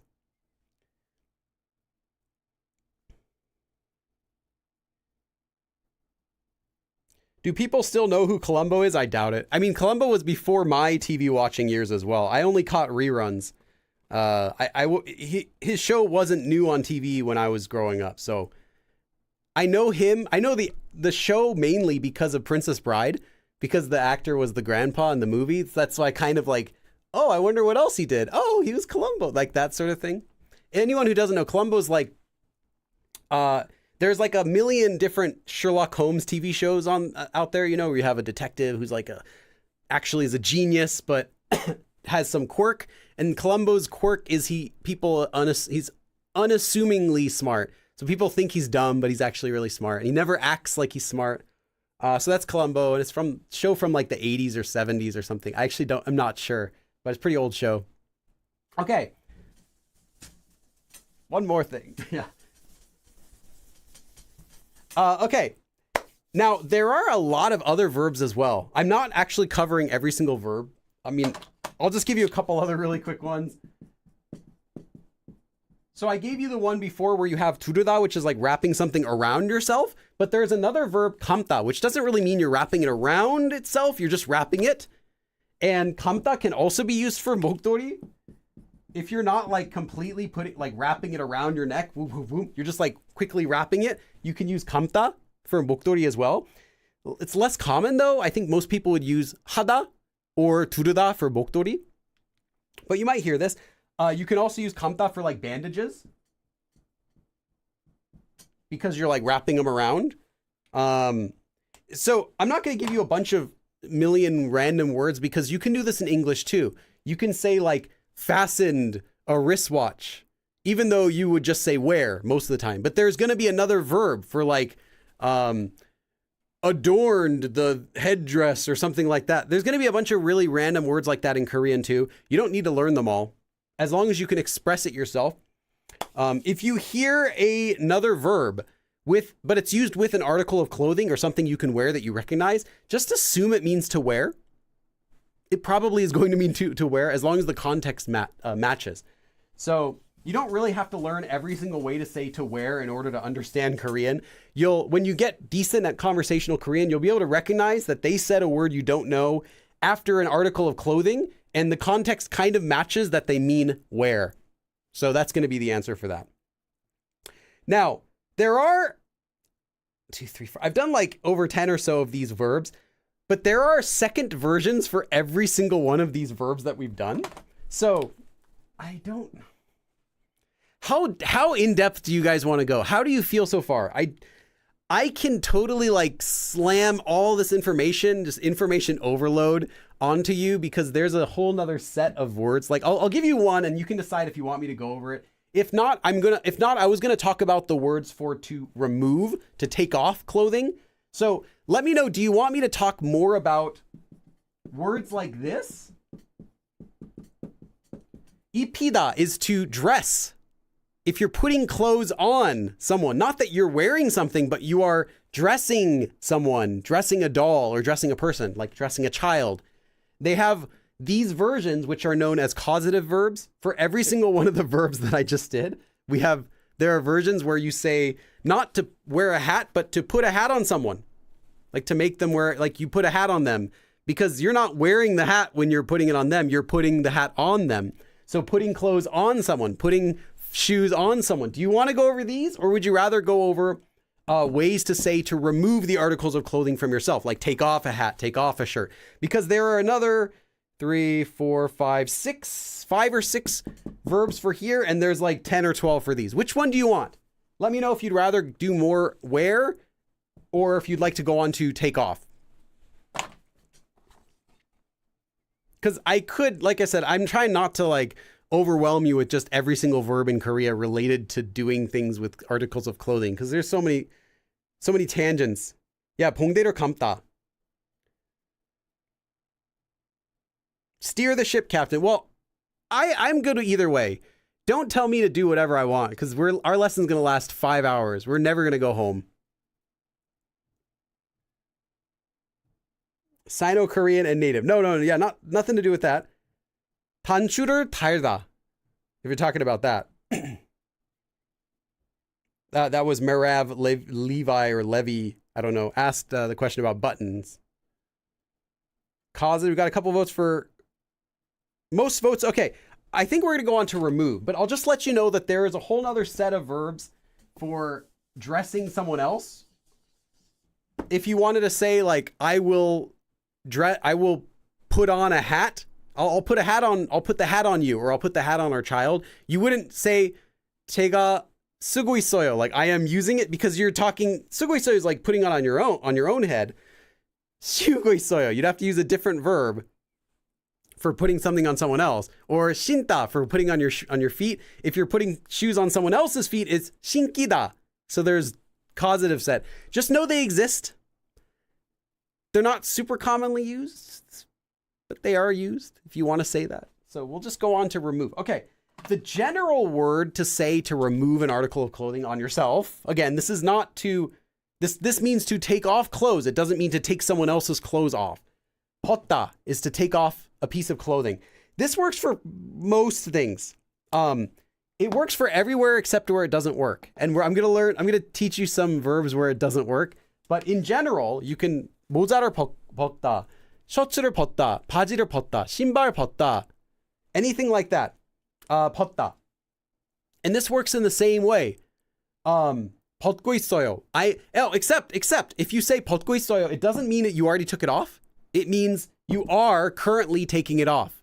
So there's a little bit of a difference with tense when you are taking something off versus when you're putting it on and you say, I am wearing it. You wouldn't say in English either, I am taking it off. You would say, I took it off, right? So actually this tense issue with wearing and taking off matches English. So you would say, I took it off, just 벗었어요, not 벗고 있어요, unless you're literally right now currently taking your shirt or your hat or whatever off. So 벗다. So when does it not 벗다? Because there are lots of cases when you don't use it. The biggest one, I think the main one is going to be 풀다. Now, 풀다 is a regular Korean verb. It means to untie. It can also mean to solve.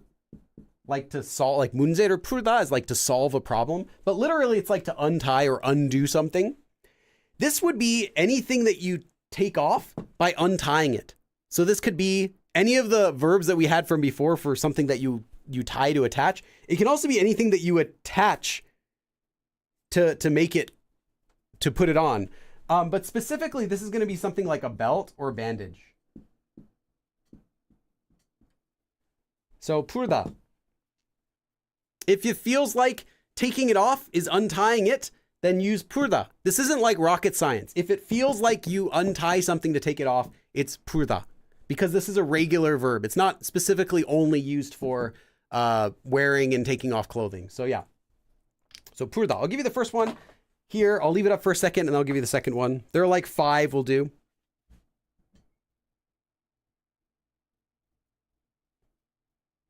I can stay 5 hours. My homework can get done later. Yes.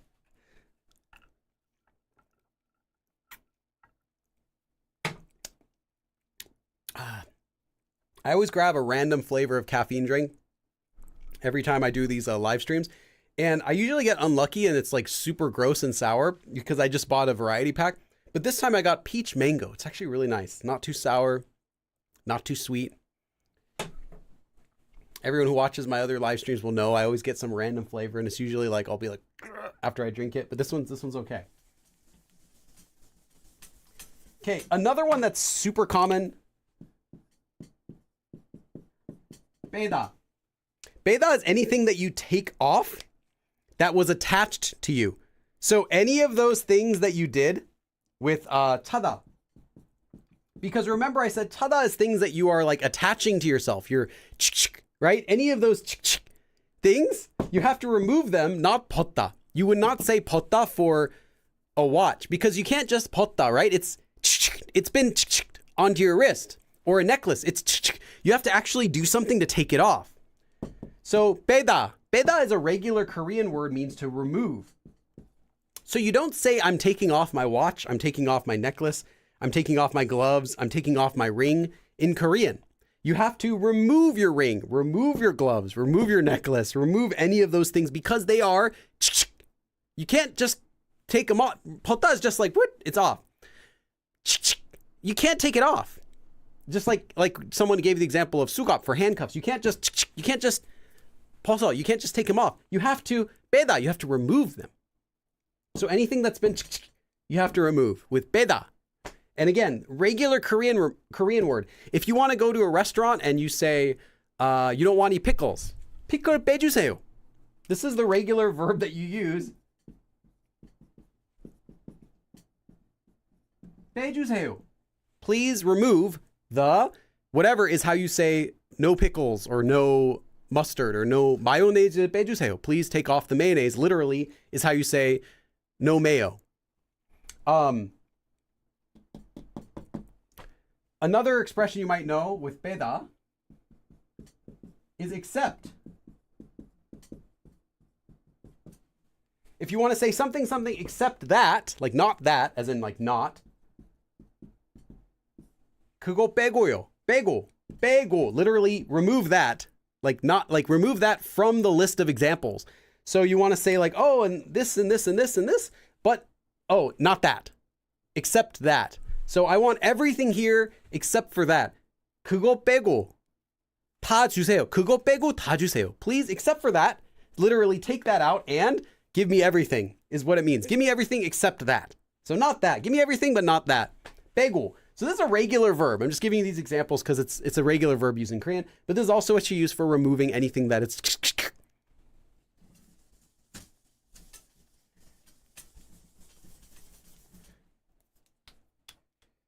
Okay.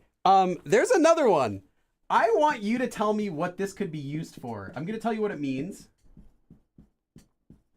지우다 is a regular Korean word that means to erase. In fact, the word eraser is 지우개. 지우다 is to erase something. I'm going to erase it. I erased it. 지웠어요. I erased it.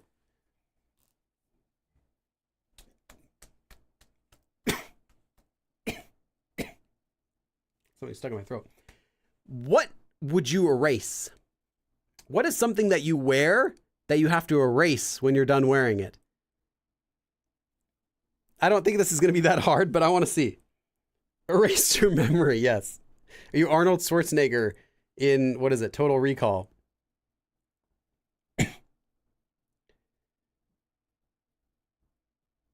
밴드 붙이다. 붙이다 is something that you stick on your body. So if you have if you're using like a sticker, like a Band-Aid, then you would 떼다. We're going to talk about that in a second.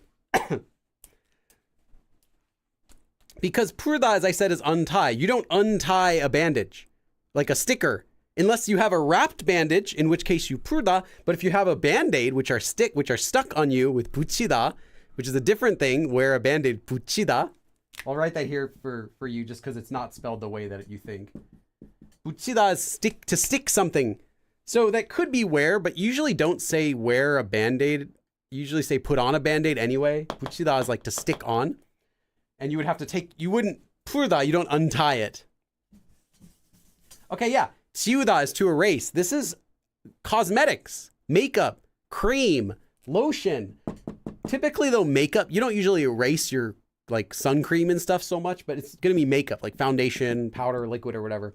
Because you can't just peel off your face. Unless you're one of those cuties oranges. Look at the bag next time. They're like unzipping their face and like smiling at you. It's kind of creepy. But you can't take off your makeup like it's not a piece of clothing. You can't untie your makeup, right? You erase your makeup. So they use 지우다 for like usually 화장품's like makeup. Makeup을 지우다. And someone also was asking about 붙이다, so I'll give you the opposite for that. I believe I've spelled this right. Don't kill me if I didn't. I think I spelled it right. Yeah. Let me just double check because I actually didn't double check.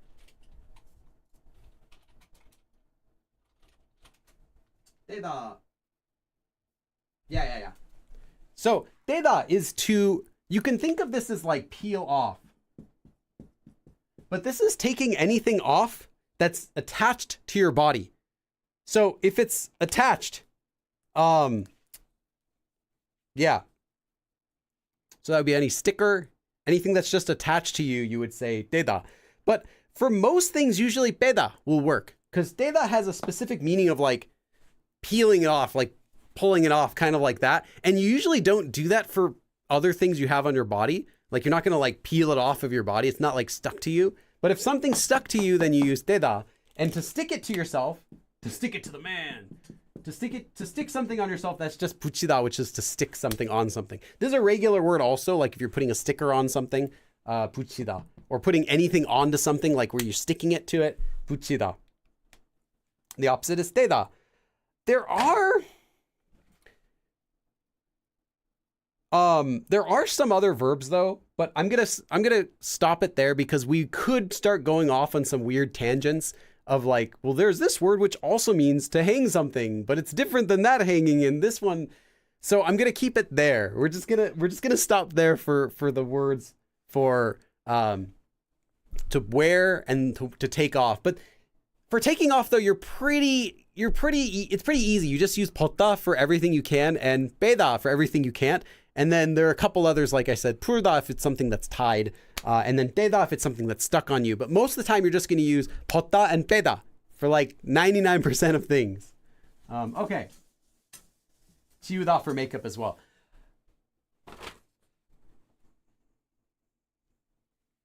Like a mud mask or something like that. Yeah, that would be chiuda because you're erasing it from your face. You're like washing off your face. Although they would probably just say like seisuhada, like wash their face. They would just say wash their face. You don't necessarily need to say like chiugo 싶어요. But you can, like, I want to take this off. You would just say I want to wash my face, right? Like if you have makeup on and you're like, oh, what are you going to do with your makeup? I'm going to take off my makeup. Like you could just say I'm going to wash my face, which is what they'll probably do. Someone's asking about 안경, 귀걸이. Oh, we did those already. Nadi, you might have missed the lesson. But there are a few verbs you can use for 안경. We learned 쓰다. We also learned you can use 끼다 as well. Night mask for your face. For a night mask, then you can use teda. Yeah. Because you're peeling it off your face, right? You wouldn't use chiuda because you're not erasing it. You're just like that.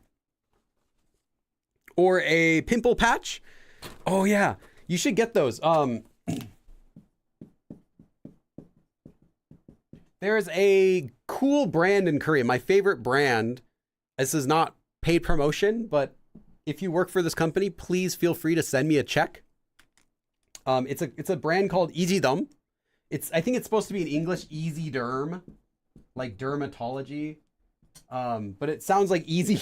I always think it sounds like easy dumb, like it's easy. Anyway, Easy Dome it's a brand of patches. They have some for different purposes, but they have some pimple patches that you can wear.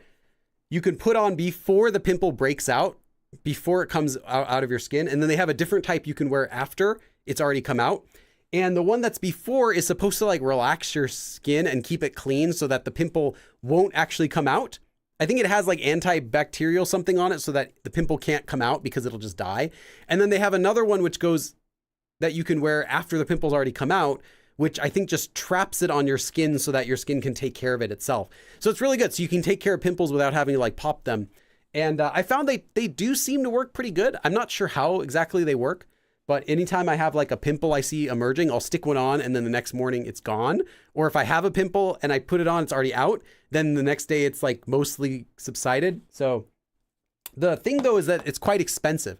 Even in Korea, I think I'll pay like 10,000 won for like a small pack of like maybe, I don't know, maybe like 20 or 30 of them, little tiny stickers. But they do work okay.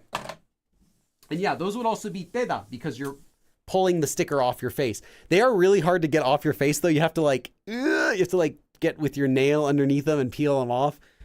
Just know that. But they won't wash off. So you can put them on like even before you go shower and scrub your face and they're probably not going to come off. Yes, sponsored by Big Derma, yes. They have ones with fingers like little stars and hearts. I haven't seen them, but I wouldn't be surprised if they have ones for kids that have shapes on them. But no, they're normally just little circles. They're like, they have different sizes too. So don't just buy like Easy Dome, buy it. Look at the packaging because they have different types of stickers. They're not all for pimples. But yeah, they have some that are like tiny for like little pimples. They have bigger ones, and you get more in the small pack, obviously.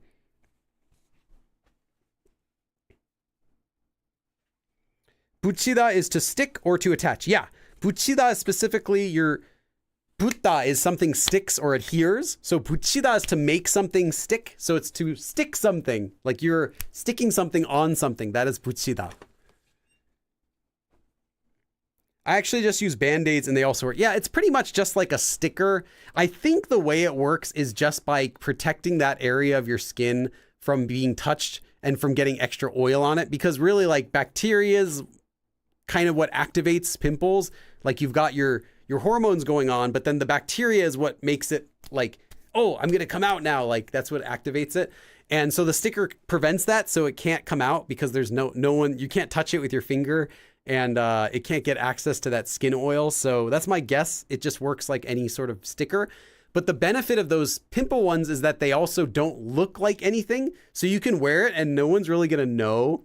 For the most part, no one's really going to know that you have that on. You can even like try to put makeup over it if you're good at that, but they don't stand out. Whereas a Band-Aid, it's like, oh, you have a Band-Aid on your face. These are usually clear, so you can't really see where it is on your face unless you know where to look for. You're not going to notice that you even put them on.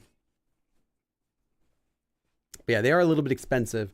So the last time, I think my pack was like 12,001, so about like $9, $8 or $9 for a pack, which is pretty expensive for Korean cosmetics, because knowing Korean cosmetics are really cheap and you can buy really good stuff really cheap for like a couple bucks.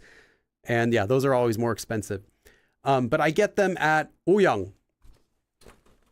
Oyoung has them, and Misha also has them. These are like stores. Oyoung, I believe. Do they call it Oyoung or Oyoung? I actually can't remember. Oyoung? I think they might just call it Oyoung. Don't quote me on that. But I feel like Oyoung sounds right. But anyway, Olive Young or Misha or The Face Shop. These are some Korean stores that you'll find for cosmetics. They usually carry the cool stuff. Or if you don't know, just go to Myeongdong. In fact, that's the only reason I would ever recommend anyone go to Myeongdong. Not for tourism, not for buying snacks, definitely. Not for buying food, not for going to a restaurant ever, not for souvenirs. Just because they have a lot of cosmetic stores all in the same location. And because they cater to foreigners, they're also going to have people who speak English, which is convenient if you're just going there to do shopping. You don't really want to like use Korean. You just need some answers. You have to ask questions of people. So yeah, this will have a lot of those stores in it. But if you can't go here, any of these stores will also carry most of the cosmetic products that you want in Korea, and similar prices, I'd say. My favorite used to be The Face Shop, because they had this really good brown sugar face scrub I used to like using, which is like, it was basically just like filled with brown sugar, and you like put in your hands and it gets like soapy, but it's still like sugar everywhere, and you can scrub your face, like exfoliate your whole face with that, and then you finish it with using some like regular face lotion, and it smelled really good. If you want to get cheap cosmetics though, Daiso these days has much more cosmetics than they used to. In the past, I would have never recommended here for cosmetics because their selection is small. Like, they're not going to have all the different types of makeup brushes you might need, or foundations, or like face wash or cream or anything like that. And they definitely don't have a lot of that stuff. Like, if you need specific lipstick or makeup and stuff like that, they're not going to have that. But like, besides the actual makeup itself, the cosmetics that you use together with it, Daiso has a ton. So they'll have like different soaps, they'll have like cleansers, they'll have like varieties of cleansers, they'll have like they might have their own version of like the patches and stuff for like pimples. They'll have a lot of like different cosmetics, just not the actual cosmetics themselves, like not the makeup that you actually use, but the stuff you'd use with it. So like really cheap but good quality makeup brushes, stuff like that. So it's okay. I'd check it out at least just to see what they have. Sponges. I like getting my makeup sponges from Daiso because I have to use like basic makeup when I do filming because otherwise my face will be like super shiny in the camera. But I'll get them at Daiso because they'll be like 2001, so like less than $2, like $1, $1.50 for like a giant bag. Versus if I buy them in another store, it might be like 5,000원, 6,000원 or something for the same bag. And the quality is fine. It's already good. Makeup brushes also, you can get like really nice quality makeup brushes for a few dollars here. Versus here will be like a couple dollars more. So check it out if it has stuff you need. Otherwise, one of these will have stuff that you need. And yeah, if any of you companies want me to do a sponsor video, just send me money. Say I'll be happily sponsor something I already like. That way I can totally be honest about it anyway. I should do like the Billy Korea tour where I take everyone to Korea and I show you like all these cool stores that I know. Do like a tour where I say, don't go there. Go check out that place. Namdaemun Market also has a lot of local products and on the cheaper side. Face masks, for example, was much cheaper than Myeongdong. Yeah. Namdaemun is also nice. I like Namdaemun because they have my favorite hotteok restaurant. It's not a restaurant, but it's like a little, what do you call it? Like a little booth that some people sell hotteok, and they're really good. They're my favorite in all of Korea that I've had for their yachae hotteok. And Namdaemun Sijang also has decent prices. It's a little less touristy. Or I'd say it's a lot less touristy than Myeongdong, but it's a little less touristy than other places in Korea as well. I see lots of foreigners there, but it's still fewer percentage of foreigners than at Myeongdong, which is like 90% foreigner. Namdaemun, it feels it's like 30% foreigners, and the rest of them are just native Koreans that hang out there. I like buying my socks there because they'll have a lot of variety. You can get like bags, hats there. Clothing is okay. They have some cosmetic stores. They have a few restaurants, but I don't go to there for eating, but they do have some if you're looking for a place to get some food as well. It just has more of a old-fashioned vibe to it. Whereas Myeongdong is like totally commercialized. I don't even go there unless I have to. Yeah, kalguksu was the other thing I was going to say. If you want kalguksu, they do have some kalguksu restaurants. I haven't tried it there, but I've heard it's famous. I can't vouch if it's actually good or not.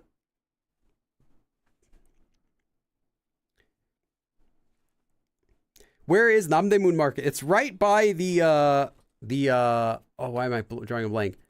Not Dongnimun, the Sungnimun, I think. Hold on. Sungnemun. So I was like, I knew that sounded weird. Sungnemun.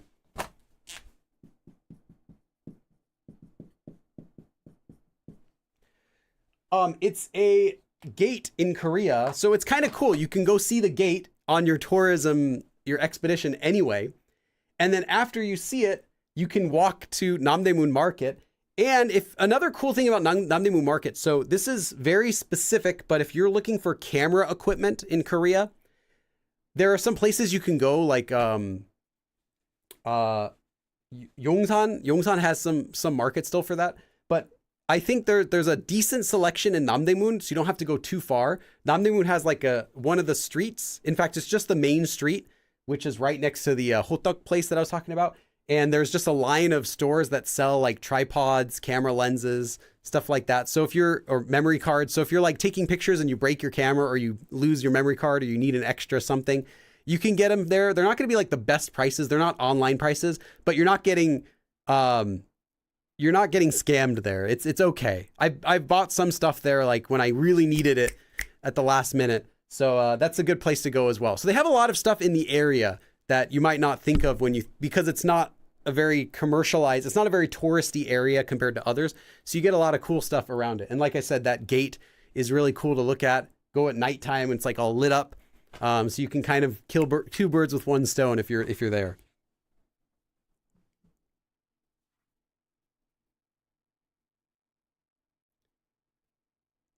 Do you have an intermediate class? Yes, I do. I'll link it in the chat.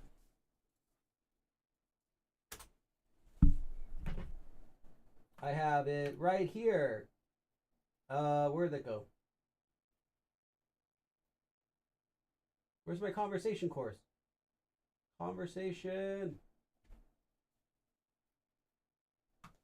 Oh, I guess I don't have a button for it. Go Billy Korean beginner conversation course 1. Okay, here, I'll link it in the chat because I'll manually link it because I don't have a button for it. But yeah, I think this should work. Let me check. Beginner conversation. Yeah, this is if you've already done my beginner course, so you're already past the beginner level, then there is a free intermediate level course that is. It serves as a sequel to that course, although it's different contents completely. It's a sequel as in it only assumes you know what I've already taught in the beginner course. And that is definitely fully intermediate level. So if you want to continue from there, that's where you can go. How to pass EPS TOPIK exam.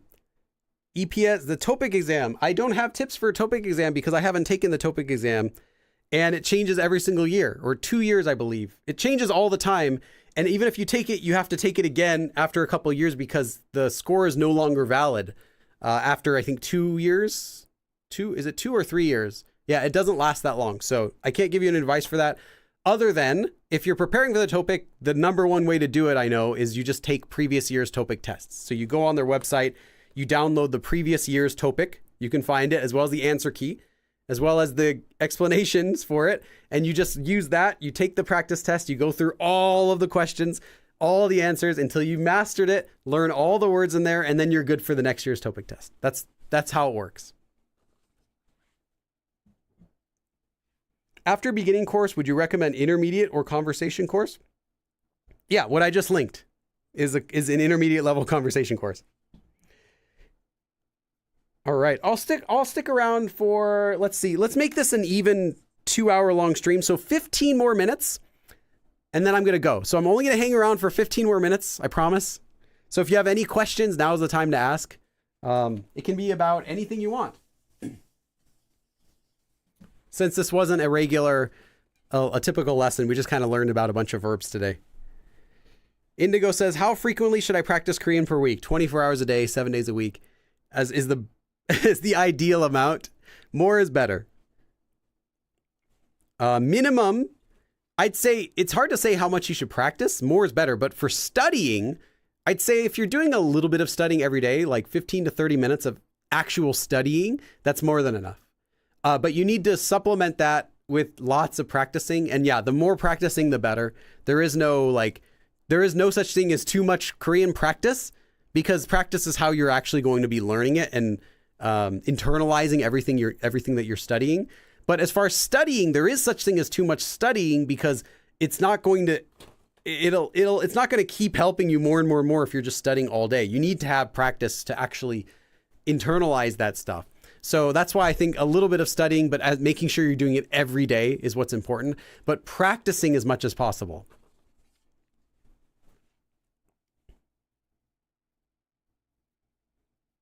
Okay, thank you, sir. I'm watching from United Arab Emirates. Is that okay? I want class grammar. Okay, I don't quite understand your question, but I do have a beginner course you can check out on my channel, which is free. Indigo says, I usually do an hour per day. An hour per day of practice would be great. That's good. Frizzy B says, if we are just starting out with only basic knowledge and want to go through your teaching, should we just get the books and study worksheets, then adding in practice?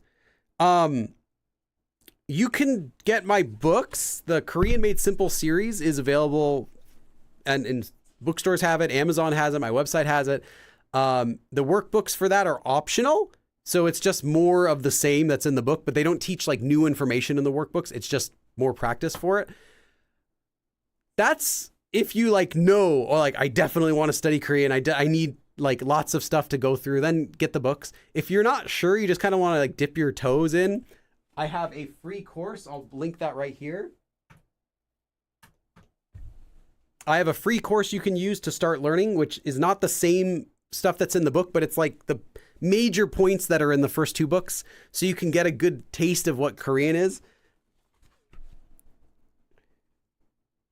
Hey, Fawaz, sorry, I can't say your name properly, but thank you so much. Use it for kalguksu or bibinnnaengmyeon at Namdaemun next time you're there. Also, thanks for all your teaching. Thank you, bibinnnaengmyeon. Do they have a good bibinnnaengmyeon place there? I know that they're famous for kalguksu. I go to Namdaemun Market every time I'm in Korea, like without fail, because, well, mainly I want their hotteok. I want that hotteok so much. But also I just get my socks there. So I always get like a couple, like 2 or 3 pairs of socks a year because that's how many pairs I'll go through. Just they get holes. They're not the best quality socks and I use them. So I'll get a couple new pairs of socks. And then I just like kind of the vibe there. I think that you don't get a touristy vibe when you're in Namdaemun Market. It doesn't feel like you're a tourist there. So I like that. When people talk to me, they don't immediately just use English to me and try to sell me something. Like if I'm in another tourist area and you're walking by a store, what I'll hear often is, oh, come here to buy this, or look at here, check it out. Oh, look, we are selling this. Like they're always trying to sell you something. If you go to Insadong, you'll know what I'm talking about, where they're shouting out at you like, hey, come here, try this. Oh, where are you from? Like in English. If you go to Namdaemun, you don't deal with that. They'll just be like, something, 이거 맛보세요. Like they'll just speak to you in Korean because they assume you just live there. It's just not the place where it doesn't get just filled with tourists. I mean, not to say that tourists are bad or anything, but you get more of a Korean style vibe when you're in Namdaemun. That is a little bit nicer, a little bit less stressful, I'd say. I don't like being pressured, like people trying to pull you over. Oh, get this, buy this from me. Like this. It's more of just like, hey, how's it going? Oh, hey, why don't you try this? Like, oh, hey, where are you going? Like in Korean. So I like that. But I haven't usually gone there for eating. I'll just get little snacks there. But I guess I can try kalguksu there. Kalguksu is something that I love if they make it correctly. But most of the restaurants I go to that just have kalguksu on their menu, they're not kalguksu jip, but they just have kalguksu there. It's been like okay, so I don't really care much about it. But if it's a place that does kalguksu really well, then I like kalguksu. So if they do it, then I could try it there. And thank you again. Oh, I didn't give you dabs. 2, 3, 4, 5, 6, 7, 8, 9, 10. I am not Korean, so I can't speak on how good, but I eat a lot of Korean food and I like it. The grandmas there are nice to me. Yes, the grandmas in Korea are very nice. Nadia's asked about Anki. Yes, I actually have a Anki deck. Do I have a command here for my Patreon? I think I should. That should post to my Patreon page. I hope it does. Does it?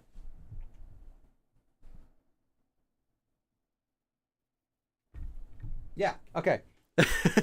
On my Patreon page, you can find my personal Anki deck. I update that every year. In fact, I just updated it, I think, a few weeks ago. And I'm still working on it. I've actually been going through the deck, reviewing it as if it's a vocabulary deck for now like 4 years. So since I think I started reviewing it again in like 2020, but I do that every single day. I go through 5 new words every day in the deck. And every time I see a new word and it's like not organized correctly, I'll fix it up because I never made that deck originally to be studied. I just made it as just to throw every word that I saw that I thought could be useful to teach someday. But I'm starting to go through it. So I'll do another update again sometime next year. And you can get my deck, my personal deck on Patreon. It has tons of words you will never learn in a textbook just because it's words that I thought would be useful to keep in mind.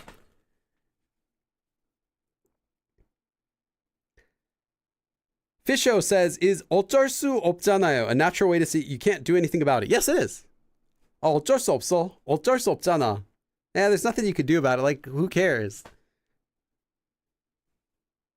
Exactly. That's why I stay around there when I go. Get a nice local vibe. Yeah, it's the most local vibey type of major market that you can find. It's a good balance between like touristy where you get the stuff you want, but still like locally. So you get that. Because if you get something that's too touristy, you're going to go into like Myeongdong territory. If you get something that's too local, they're not going to sell anything. It's not going to be like worth going to a lot of times. Like, do you really want to go to a market that they only sell like fish and nothing else? Like,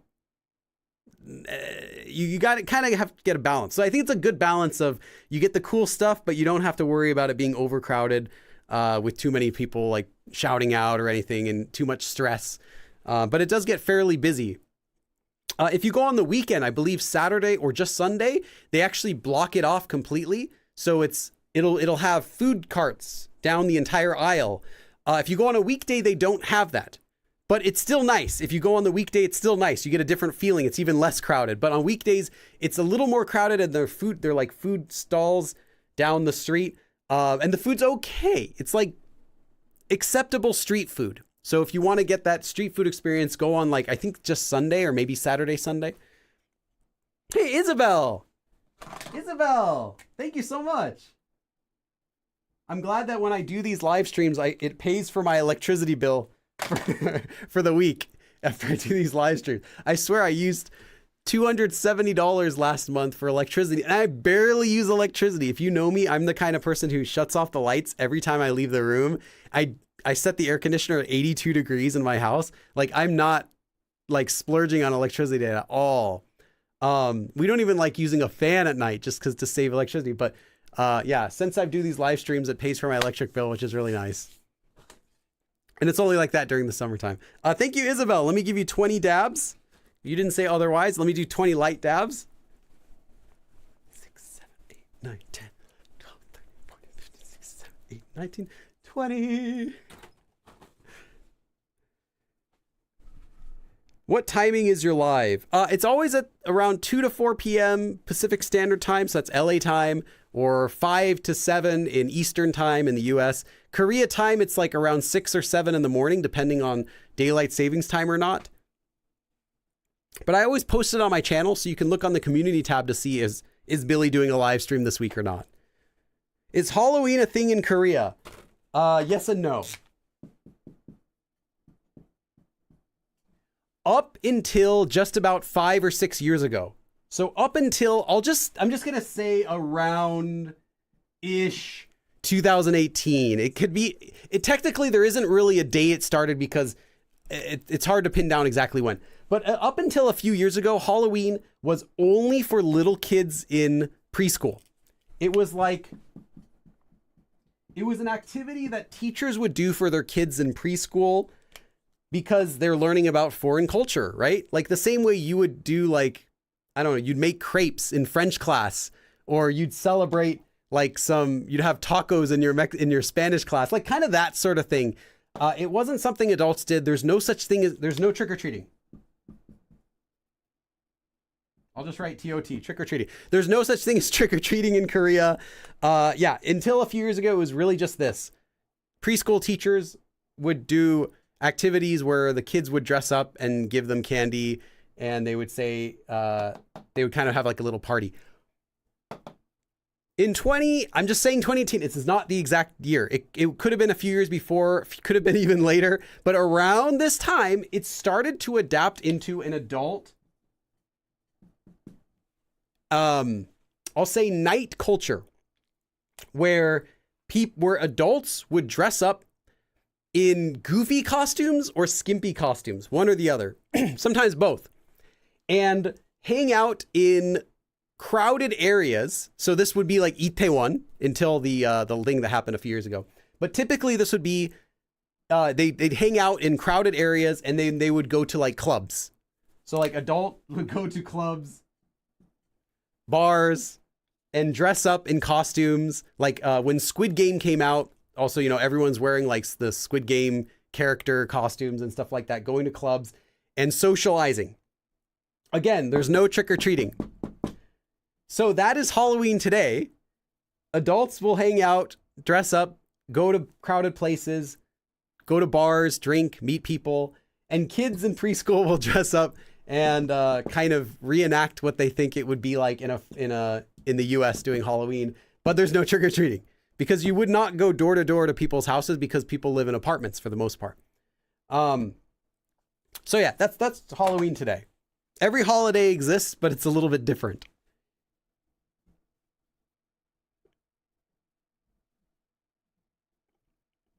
Someone says IMB says we didn't have Halloween in Sweden when I was a kid, but American movies and TV show turned it into a thing. I think it's common in many countries, probably. Okay. It might be common in other places too. I just know that's where it is in Korea right now. I think it's a bit of a sensitive issue since Itaewon. The only thing sensitive that's, I would say, is going to be specifically partying in Itaewon is what's sensitive. It's not that they're sensitive to, at least most people, it's not that there's a sensitivity to doing something on Halloween. It's more of a sensitivity to specifically going to Itaewon. So I believe they did it again the year after. I didn't go, but I think they did it the year after, and they had like more police in the area and making sure that sort of thing didn't happen. That's more of the sensitivity. It's just like being in an area that has so many people around it. And yeah, a lot of people were like shocked when that happened. How can I gain cultural knowledge without living in Korea? You have to watch YouTubers, kind of watch their lives and pay attention to the details that they might not necessarily point them out. Kind of pay attention to what they're doing, where they're going. Watch someone's videos regularly, not just like, don't just watch their highlights, but try to watch someone who you just watch all their stuff that they do. You watch them go meet their friends. You watch them go to events. You watch them go to picnics. You watch them just staying at home all day. Like that sort of like lifestyle, like a vlogging YouTuber, I think would be good for kind of getting cultural knowledge. So like a Twitch streamer, that sort of streamer, I think would also give you that if they're going outside and doing stuff. Did you say you're going to Korea soon? No, I'm probably going to be going to Korea again next year in May. I don't think this year I'm going to be going a second time in the fall. Normally I'll go to Korea twice a year. I go in the summer for like 3 months and then I go in the fall again for 1 month. This year though, I don't think I'm going to go to the fall just because it's so expensive. I can't afford to do another trip. If I went, whenever I go in the fall, it ends up costing, after I buy like the cheapest ticket in the world, on the cheapest day at the cheapest time, it'll be like $900 or $800 or $900 for that round trip ticket, which is like really cheap. That's like half of the Korean Air price if I just buy it. So I get that, and then I get a really cheap Airbnb, and then add in the transportation costs and, you know, food costs and everything. I end up spending over that month, which is really good, I think, for everything, about $2,000. That includes like airfare, Airbnb, like expenses, transportation, like everything within $2,000, which is really good, but it's still a lot of money to spend. So I don't think I'm going to go this year unless someone wants to sponsor me to hang out in Korea. I don't know, but I definitely will be getting back there again in May. I already bought my ticket for next year in May because there was a super sale on the airline that I fly that was like $300 or something for a ticket to Korea. Yeah, just the flight to Korea is going to be like less than $300, I think. I have to still buy my trip back, but that will end up being less than the ticket there. So yeah, so I'm going to go next year in May, but I don't have any plans for going this year in November. Otherwise, I would be there again from the end of this month until like the middle or the end of November. Where do you announce when you're coming to Korea or you're meeting your fans? That I announce right before it happens, like 2 weeks before or 3 weeks before it happens. So you can expect I'll make an announcement sometime next year, May or June, that I'll do another fan meetup. I'm going to guess, if you want to plan it, I'm going to guess June next year, but we'll see. Deep is a Korean YouTube channel I really like. What kind of content? I've never heard of it. Air Premiere. Yeah, I fly Air Premiere just because it's like $50 less than Korean Air, but it's like 80% as good as Korean Air, I think, but it's only like a tiny bit less for a price. It used to be much cheaper. It used to be like 80% of the price, but you get 80% of the service and the quality, so it was like worth it. But now it's like, it's literally, sometimes the tickets are $50 apart. Really, like $50 apart for the ticket. So it's like 80% of the value, but you're only saving $50. It's like, I would just do Korean Air if the price is that close. I think it's just because there's so many people traveling that they realize they don't need to offer it that cheap anymore. But I think they're losing in that I'm just going to go to Korean Air if the price is that similar. But they did do a super sale, like 1 day only, if you buy a plane ticket really far in advance. But that worked for me because I did need to buy a ticket in May next year. So I went ahead and like last month or 2 months ago even, and bought my plane ticket while I was like still, I think when I was still in Korea in July, I bought it for May for next year. So most people wouldn't be able to take advantage of that deal. There's a YouTuber I just found out, Dee. Is that Dee the podcaster? I think I've seen some of her videos, if you're talking about that, Dee. Been doing 2 hours a day of working YouTube and Korean dramas. I want to get it. Korean dramas will not help you very much. I'm sure you've heard me say that before, but I mean, they're fun to watch, but Korean dramas have a very limited ability to assist your Korean. Very limited. If you're just watching it for fun, that's fine. But if you're watching it specifically as part of your Korean learning, then please switch that to some other sort of Korean media. So at least variety shows or talk shows, at least something like that would be miles better than a Korean drama for learning Korean. But yeah, if you're just watching it for fun, that's fine. Just don't include it in your Korean studied or Korean listening hours. Like, it doesn't really count as that.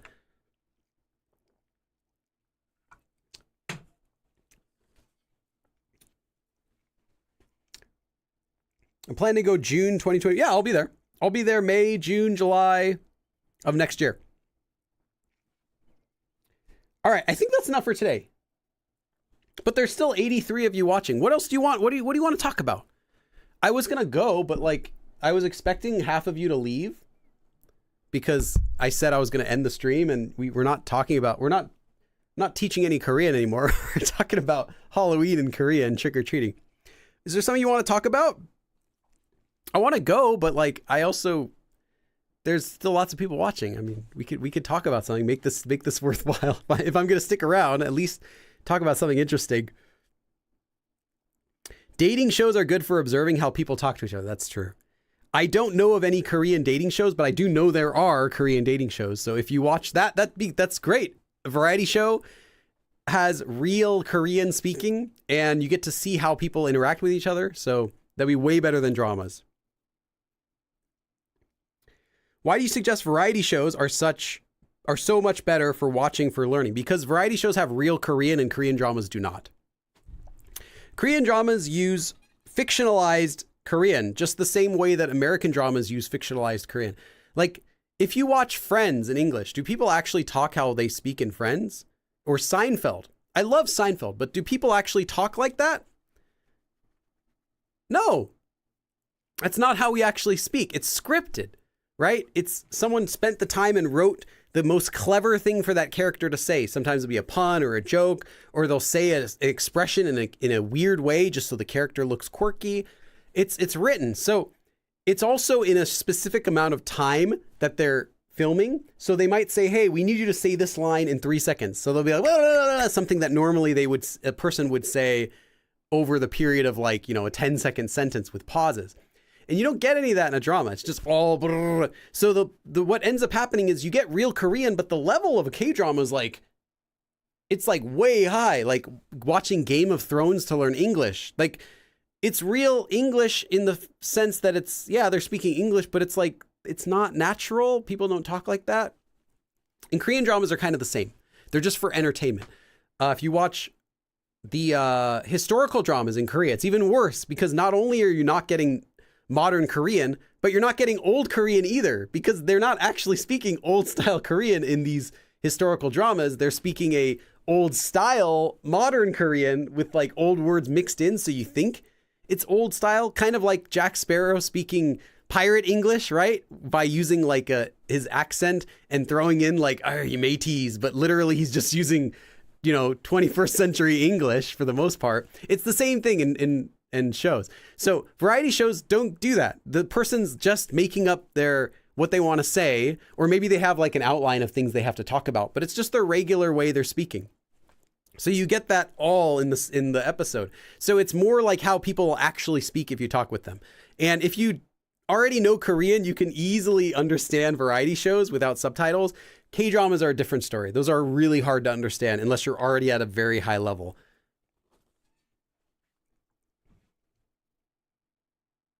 I yell pivot all the time. Yeah, I think I say parlay sometimes. If I'm playing with someone I'm losing, I'll be like, parlay, parlay, parlay. Yeah, it's like 환승 연애, 나는 솔로. Yeah, those are a couple we call dating shows. What's my number 18 song at a 노래방? Asks BHHY. In Korean, it would be 무조건. It's a pretty famous trot song. I like that one. How do you say Happy Halloween in Korean? You say Happy Halloween because it's not a Korean word. You just say it with a Korean accent. Happy Halloween. Halloween. Pivot. Yeah. What do you wish you did or didn't do or had access to when you were beginning your Korean study journey? I wish that I didn't keep comparing Korean with Japanese because I had come from a Japanese background. I had studied Japanese for 3 years prior to learning Korean. And I didn't get very good at it, but I did get like conversational. So like, beginning of the intermediate level. And everything I was learning in Korean, I was thinking, oh, this is kind of like this in Japanese. Oh, this is kind of like this in Japanese, which is fine in and of itself. But the problem was I let myself think this is like, it works just like that. When it's not, I should have told myself, this is kind of like that, but be careful, it's not. Like, I wish I would told that because that would have helped me grasp the concept, but then not lead me down misusing it. That I also wish I focused less on just memorizing vocab in the beginning because I was trying to memorize tons of vocab words that I never could even use. Like I had like namutong for like a tree trunk. Like I couldn't use tree trunk, even though I thought, oh, it's a good word. It is, it's a real word. You'll hear it. But I thought I would know it if I memorized it. But the fact is I never got to use it once. So I just forgot it. So I wish I would focus more on just the vocab that I was learning right away. And then maybe write down the other words just for fun, but not study them and just focus on studying the words that were applicable to what I was learning. So I wasted a lot of time learning vocabulary words that I never actually ended up needing for that time. And then by the time I did need them, I had already forgotten them. So I had to relearn them again. So that was a waste of time. And I wish that I wrote down more of the grammar that I heard. I wrote down all the words I heard that I didn't understand, but I didn't always write down the grammar that the person used as well along with it. I wish I paid more attention to that as well. So I could have spent less time studying the vocab that I didn't know that wasn't useful, and more time focusing on just getting the grammar down and just the vocab that I need. And yeah. We were on a break is my go-to phrase. Hold the door. I learned a lot of English with friends, but the benefit was being invested, and having the same people talk for hours so you get used to their vocabulary. Celebrities can give that too. Yeah, you'll get used to the way that someone speaks in Korean rather quickly. And even if you don't understand everything that they're saying, you're going to easily know what they're talking about just because you've heard them talk so much. That's actually a problem if you're dating someone who's Korean, that you might think, oh, I understand everything they say now. For the most part. Therefore, I understand most of what Korean people say. And that's the problem. That's the error, is by assuming that because you understand most of what this person says, that means you understand most of Korean because it's only that one person that you've adjusted to. And it has nothing to do with how other people talk. And if you start speaking with someone else, all of a sudden it's like, oh, wait, where are they going? This person must speak really difficult. When in reality, you just got used to this person. It happens in YouTube when I'm watching new YouTubers and a YouTuber has like dialect or something and I watch a bunch of their videos, but then you get used to it and now it's not hard anymore. Oh, therefore I can understand dialect really well. Nope, just that person. So you have to get a good variety of people that you're talking with. And that's why people who have Korean partners don't necessarily have the best Korean, even if they speak Korean with their partner, because they might only speak Korean with their partner and no one else. It depends how they're actually using it. I did meet someone like that before who had learned Korean mostly from studying Korean on their own, but then their main person they practice with was just their partner, not other friends, but just their Korean partner.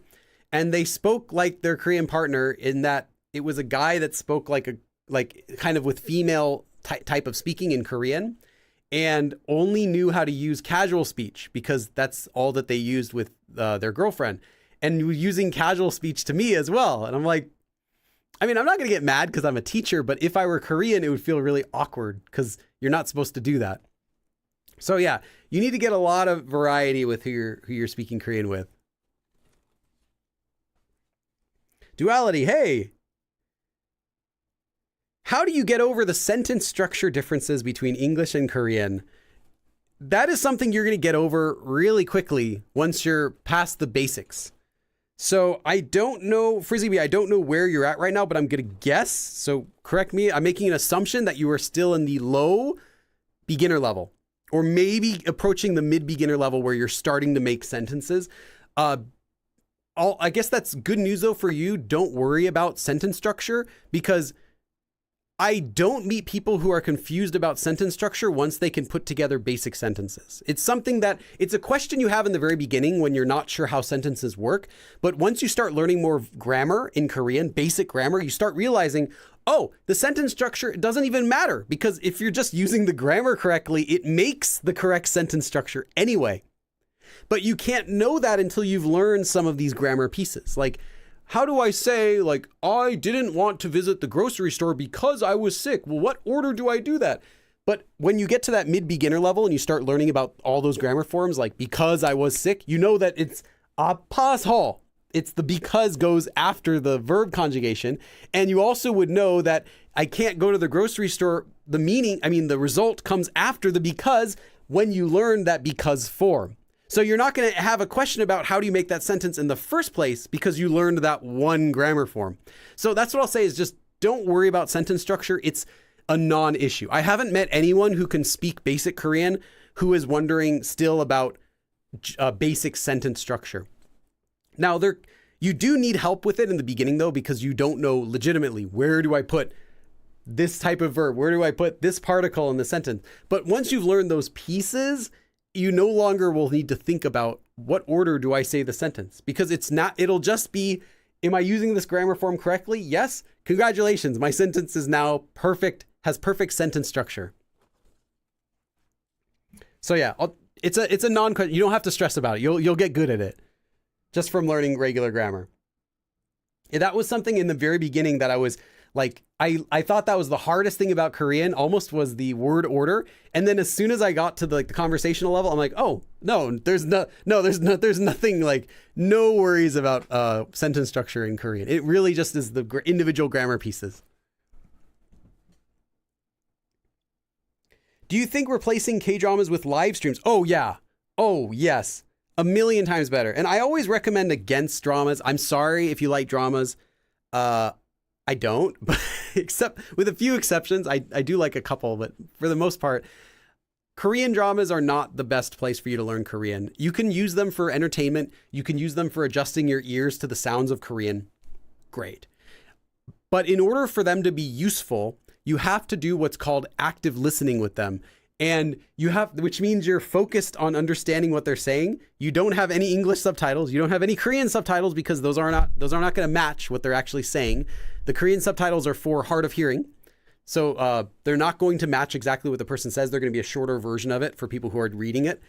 And you have to just keep subtitles off and just listen intently at what they're saying and try to understand what they're saying, and not just watch the show and the visuals. You're like literally just trying to understand what they're saying. Drink some caffeine and like focus like you're trying to memorize, like your life depends on it, and then writing down things that you didn't get. That's how you have to learn Korean dramas. But who wants to do that when you're watching a Korean drama? No one. I won't say no one wants to do that. I'll say nobody does that. Because of that, it's inherently bad to use K-dramas for studying, because that's how you have to do it to get something out of it. If you do that, they're fine for learning. Go ahead. But nobody's going to do that. I know you're not going to do that. Variety shows are a little different because they're speaking much slower. It's much easier. So it's okay if you're watching without subtitles. You can kind of still enjoy what's going on and just, you're still listening. You're still writing stuff down, but it's less pressure because it's easier. It's a much lower level than K-dramas. That's the main issue, is just K-dramas are just such a high level that you don't expect it's going to be that difficult, because, oh, it's just a romance show. I should be able to understand it, but it is really high level.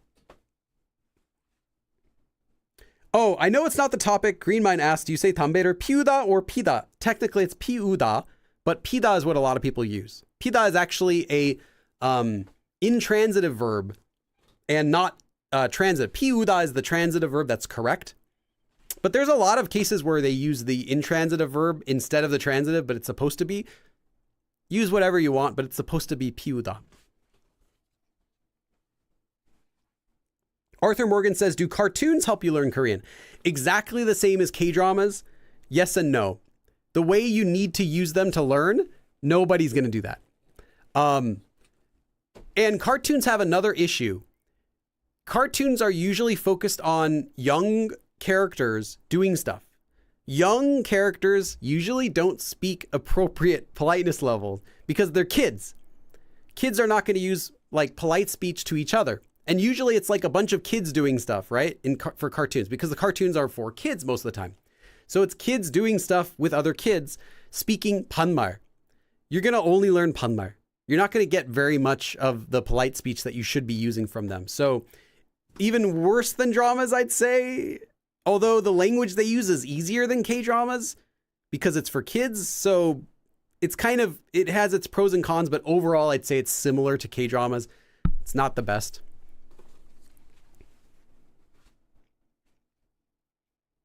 I remember watching the introductory video on your beginner's course, but for pure curiosity, why is romanizing Korea?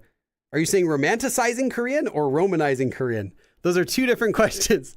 Very different answers I can give. The voice acting in cartoons is super hard to hear for the untrained ear. Ambi, it can be. Although I'd say that it's easier to hear than dramas. Not that it's easy, but that it's going to be clearer than in dramas because you can't see their lips. Their mouths are like, so the voice is going to be a little bit clearer, like more pronouncing things more correctly. But because they're doing goofy voices, it might be hard to hear it. Instead of a normal character would be like, 안녕, it might be like, 안녕, or something like that. So it's kind of harder to hear what they're saying because of that.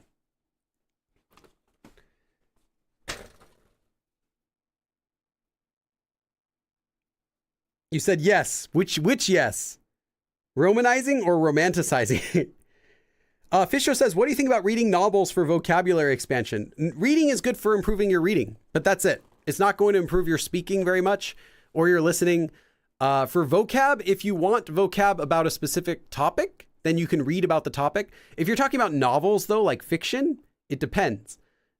If you read a fiction, like a fantasy book, do you want to learn the words for like words related to magic, fairies, like power moves, defense, blocking, like these types of words, depending on the story. So if you want to get better at that, sure. I mean, do it for fun. Don't do it because you're trying to learn Korean. Just do it for fun. But I wouldn't say it's going to be the best for improving your speaking, which most people want to just improve their speaking, right? Oh, I think I need to turn on my air conditioner again. I rarely use my air conditioner, but whenever I do my live streams, my room does get pretty hot.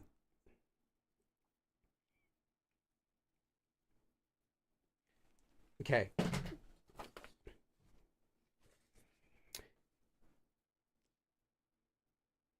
The goofy voices are so hard for me to hear. Yeah, some of them are. The Korean reality food show. Yeah, I've heard a lot of good news about that. And those are fine. Watch those. Watch reality shows. Variety shows just includes anything, like any sort of show that's not scripted, like not a drama anyway. So food shows, cooking shows, those are great. And there's like, I think it's Hukbaek Yorisa, like black and white cook or something. There's some other shows in Korea right now that are pretty popular. Romanization of Korean is hard because English doesn't always have the same sound. Yeah, English has, I'll actually be a little bit controversial. I don't think it's controversial, but it might be controversial if you're hearing this for the first time. There are no sounds in English that are in Korean and no sounds in Korean that are in English. They're all slightly different. So if you romanize just to remember which letter is which, like you're learning the syllables, that's fine because you have to have something to compare it to. Like, oh, it's kind of like an M. Okay, write an M. Fine. But as soon as you start writing words with it, that's when you get messed up. So just use the romanization for memorizing the letters in the beginning. Never use romanization for words. Definitely never use it for sentences. But if you're just doing syllables for practice, that's fine. And also someone asked about, Other than Korean, do you speak any foreign language? English, most of the time. Is there a word for unhear, undo? Undo? There is 취소. Unless you're talking about something else specific. Unhear. There is a word for you could say I want to unhear that. 안 들은 귀 삽니다. You could say something like that. Because typically you could say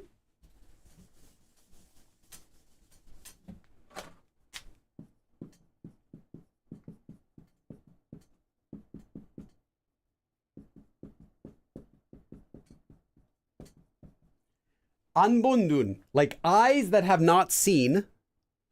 사다 is to buy, 팔다 is to sell. So this is if you want to buy them or you want to sell them because you have it. This is like, I wish I could unsee that. Then you would say like, I want to buy eyes that have not seen that. 안 본 눈 삽니다. Like, hey, I'm buying, anyone has eyes to sell, I'm buying them if your eyes didn't see that. So this would be like eye bleach, like I need some eye bleach. And this is, hey, I didn't see that. I know you saw that, but I didn't look. 안 본 눈 팝니다. Like I'm selling my eyes, I didn't see them. And you could switch this around. Like, this is not common, but you could also do 안 들은 귀, I suppose. I've never heard this. I'm just guessing it's probably a thing. Let me confirm right now. I'm pretty sure that this is a thing. Yeah, it is. It's the exact same thing. 안 들은 귀. So literally ears that have not heard it. You can do like 삽니다, like 안 들은 귀 삽니다. Like I wish I didn't hear that. I wish I could unhear that. You could say, or if someone else heard something but you're plugging your ears, you could be like 안 들은 귀 팝니다. Like I acknowledge that was horrible. I will sell my ears. They have not been corrupted by that sound. Like if someone watches Baby Shark a bunch of times or something. Anyway, this is just a joke. Frizzy says, I'm not sure how I make the leer sound. Yeah, really, really short. I have videos about it, so I recommend watching those for longer explanation. But it's actually in the same spot as the D in Korean. So if you're saying like the word dog, not with a dog, not da, not a hard D, but just da, da, da. Now just say L. Just say an L, but from the D spot, and you get la, la. That's literally all that this is. And that's actually why it looks similar to this letter anyway. The leer is just the D with this thing on top of it. It comes from the same spot in your mouth. So that's the short version, but I have other videos about with like practice and stuff.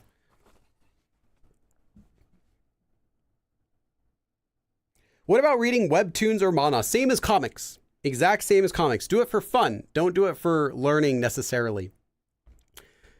But don't tell me what to do. Don't let me tell you what to do is what I want to say. Don't tell me what to do either, but don't let me tell you what to do.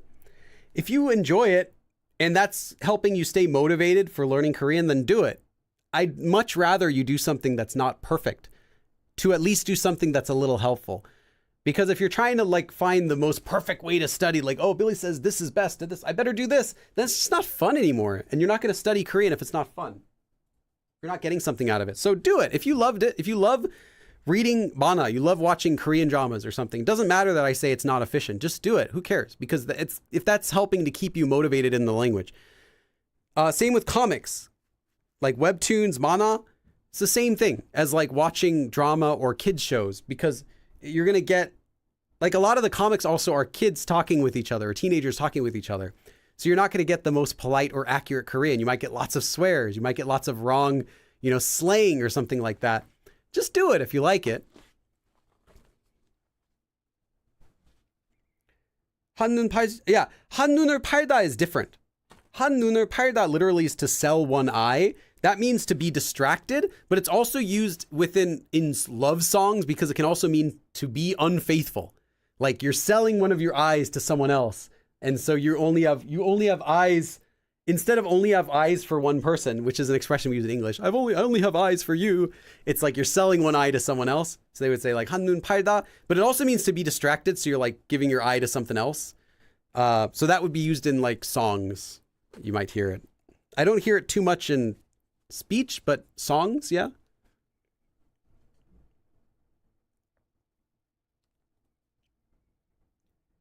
Okay, let's see.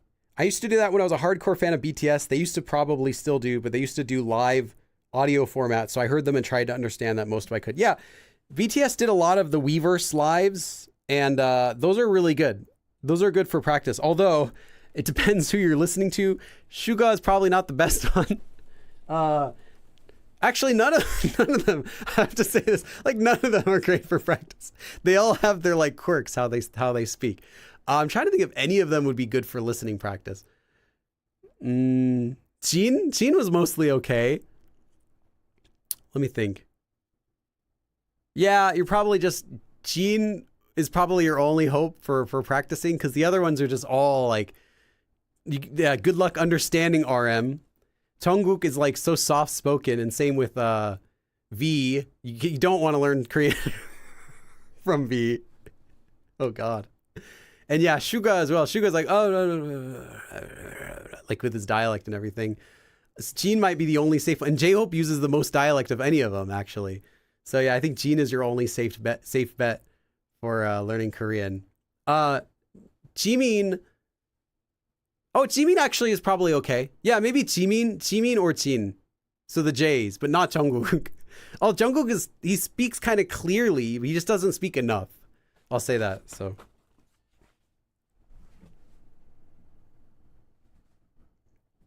I have another opinion on dramas because I learned a lot of vocab from it, but I get your point. That's fine. If you enjoy doing it, don't let me stop you.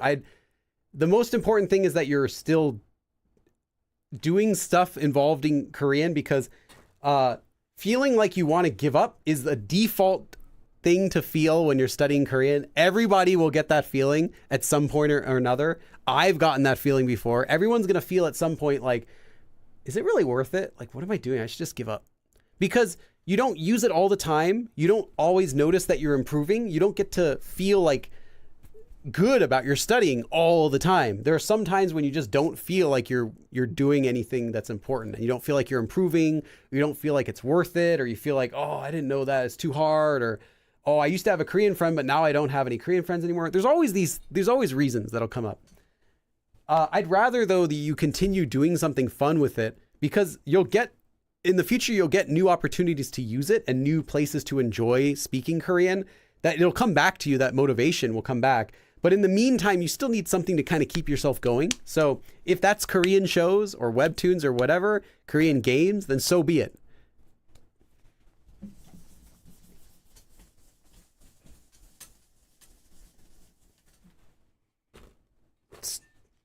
Just want to say hello again to the 82 of you who are watching.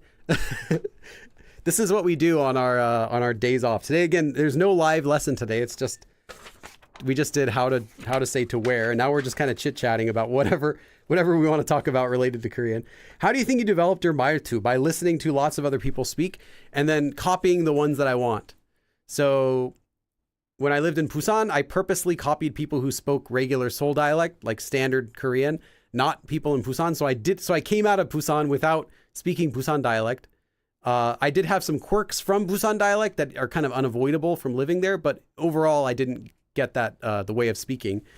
And then anytime I meet new friends that have a certain way that they talk or whatever, I like the way that they say this, or I like this sort of thing they do, or this way they laugh, then I kind of grab those and adapt them to myself. So you'll have this too, but the more Korean you get, the more of a unique personality you have in that language. And I'm like a different person in Korean when I speak. Like I'll sound very different because I have a different personality in that language, which is just normal. That's just what developed.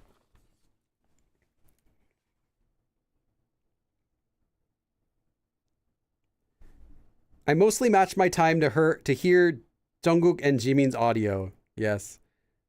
There's going to be another concert for them, right? Like the next year summer, there's going to be another BTS concert, like the reunion concert, I believe. Fisho asks, do Korean YouTubers on YouTube speak in standard Korean with a Seoul intonation and accent? Yeah. Most YouTubers I think are just speaking standard Seoul dialect, though there are going to be lots of YouTubers who have dialects, of course, but in general, everyone just speaks standard Seoul dialect, so standard Korean. There really isn't such thing as like speaking standard Korean. Everybody uses some sort of like local or personal preference for how they speak. Seoul does have a dialect a specific way of saying things that are not official in standard Korean. Like, trying to think of a really common. Okay, the most common example I can think is 같아요. 같아요. Like you think something, literally it's like to be similar to. It's really common for words that have these endings, io, oyo, for the io to be pronounced as a for certain words in Seoul dialect. So it's really common. I think it's more common to hear people say 같아요. Although some people will still say 같아요. 그런 거 같아. 같아요. Really common. Not standard Korean, but really common. Seoul dialect, I guess. There are a lot of little quirks like this. The way things are pronounced, they're like not official, but it's how people do it. I mean, if I talked about the things that people do that are different than standard Korean, this lesson would never end. There's like so many things that you learn that Koreans don't actually use it that way. And it's just a thing. I always try to point them out though, whenever we come across them. Yeah, take care, Frizz. Billy, how should I implement new grammar that I learn in my sentences? Should I make unnatural sentences just to practice the grammar, or does it need to be a natural one? Find sentences online is going to be better for that, because if you make an unnatural sentence, that's kind of like reinforcing that unnatural sentence. But if you tell yourself this sentence is unnatural, I'm literally just practicing the verb, that's fine. But usually that's not what you're doing. You're trying to actually practice using it yourself. Go on Naver Dictionary.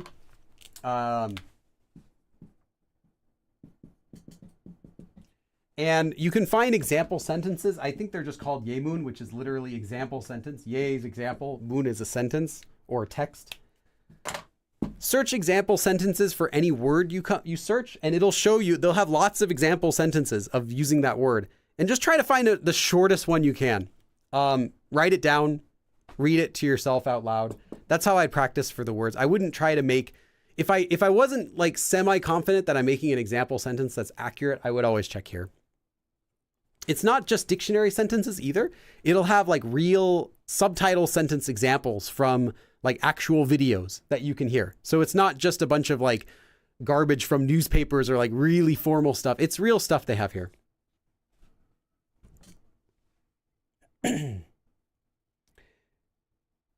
Yo 같아요. Can it work like a compliment? It's like a fox. Where did you see it? Is it the same for pareo, parayo?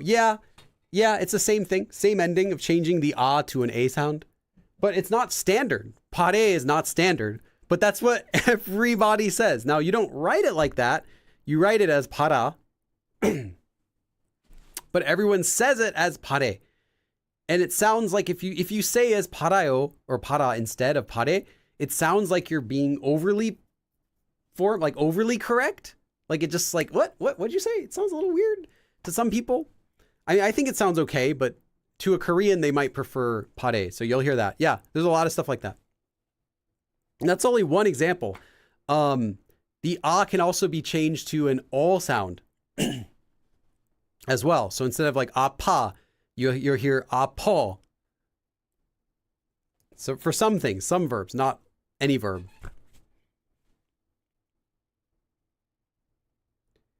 Pure Seoul accent or pure Seoul speech. There isn't such a thing because Seoul is just a mishmash of, it's just a pot of everyone from all over Korea trying to come together in one city because that's where everyone is. So there isn't really a pure like Seoul accent. There are some more like pure dialects that are around Seoul. So if you go to the cities that are kind of around there, there's less of a reason for like everyone to come together in there, and you can get a little bit more of the pieces from that. Like Incheon would be the first one that comes to mind. You can search Incheon Saturi online. Incheon's right next to Seoul. I mean, it's like an hour away, but you go to the airport here, Incheon. It's like an hour or so from Seoul. It's right next to Seoul though, but it has its own dialect. It has a bunch of words that are specifically from there. I believe Jorda is from Incheon, which is this common expression that means like dang, and you'll hear it all over Seoul as well, but it's from Incheon. So there's a lot of expressions that are from Incheon that are specific to there. So there is more of a dialect there, but it's still similar to Seoul dialect. It's a little bit more unique, I think, because there's it's not like where everyone wants to move for their work and stuff like that. It's just kind of a city that's next to Seoul.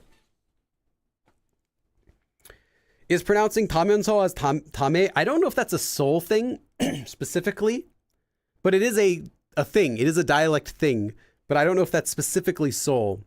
I would guess it's specifically Seoul because there is another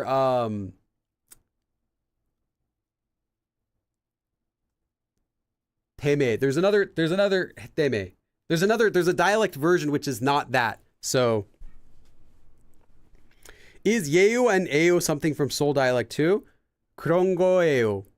I would guess that's just I can't verify. I would guess that one's just from pronouncing it lazy. That's where it started. Because it's not necessarily like, oh, people in Seoul are saying it differently. It's lazier pronunciation than saying like Teko Yeo. Tekoeo. It's easier to say Eo than Yeo. So that's just a lazy pronunciation thing. Because I can prove, actually, I'm pretty confident that it's just a lazy thing and not a dialect thing because here's something that might blow your mind. So normally it's a consonant with Ieo or a vowel with Yeo, right? But everyone knows that Yeo is pronounced as Eo. So much that everyone says it as Eo. But here's something that might blow your mind. What if I told you that Yeo is the exact same thing as Yeo? 100% the exact same thing. It's not a separate version of it. It's not like an exception. It is literally just Yeo, Yeo, Yeo, Yeo, Yeo, Yeo, Yeo. It is literally Yeo, Yeo.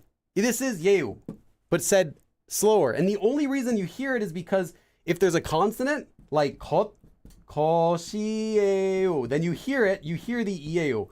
But if there's a vowel, ko, let me write it. Koyeo, koyeo, koyeo, koyeo, koyeo. It's literally the same thing.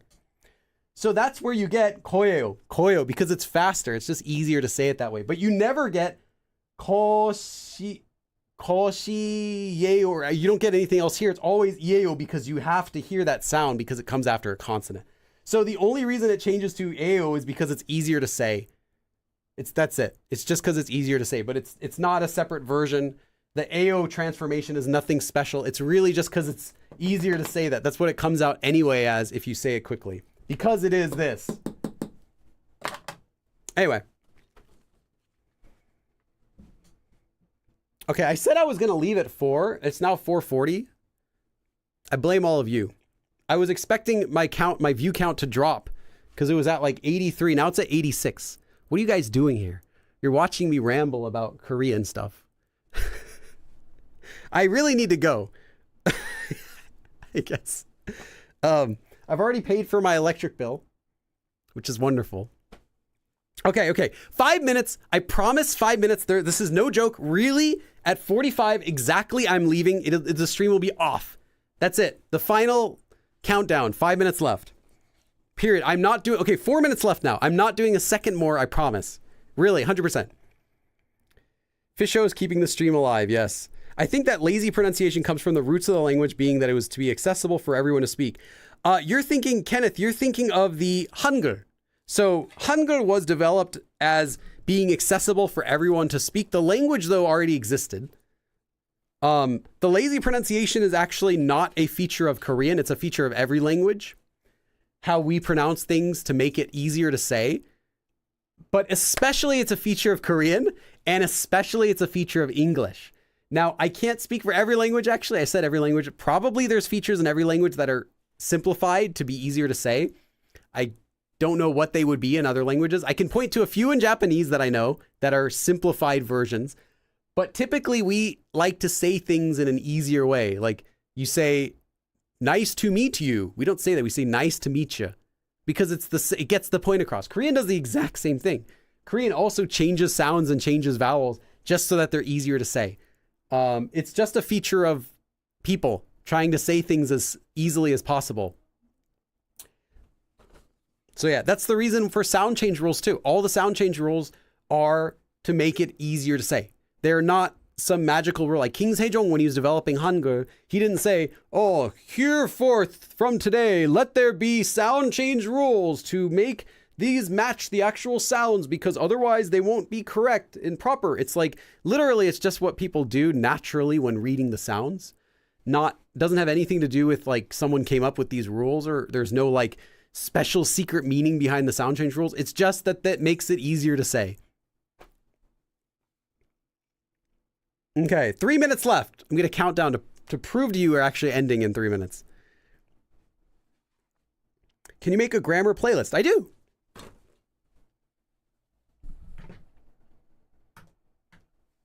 Right there. I'll put it in the chat. That's a grammar playlist. Yeah, and then Hangul, so if you already heard this, I'm sorry, but Hangul was made and nobody liked it in the end. King Sejong died, no one used it, everyone hated it. until the early 1900s, when it was pulled up as a way to promote pride in Korea. Like, hey, we've got this writing system. Now is a good time to use it. We're being occupied by Japan. We need to have some stuff for our country to, we got to keep our identity strong. So here's Hangul. It was really cool. Nobody used it except for like some poets. And then that's why we have it today, because King Sejong made it, didn't get the recognition during his life for it. And now he does, which is, I think it's really cool that it's like Koreans being like, we got something really cool. Why don't we use it? So like pulling it back, like finding it in storage and being like, whoa, this is awesome. Bringing it up. And now it's super easy to learn Korean. So I think it's great. If Korea didn't use Hangul, there would be far fewer people trying to use it today, because you'd be stuck with Chinese characters, which is, I think, really hard.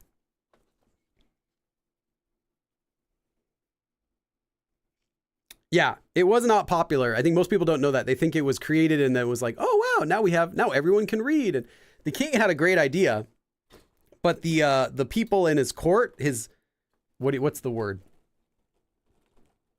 The other government officials didn't like it, because it gives education to the poorer people who they don't want to educate. They don't want them to be able to read and write.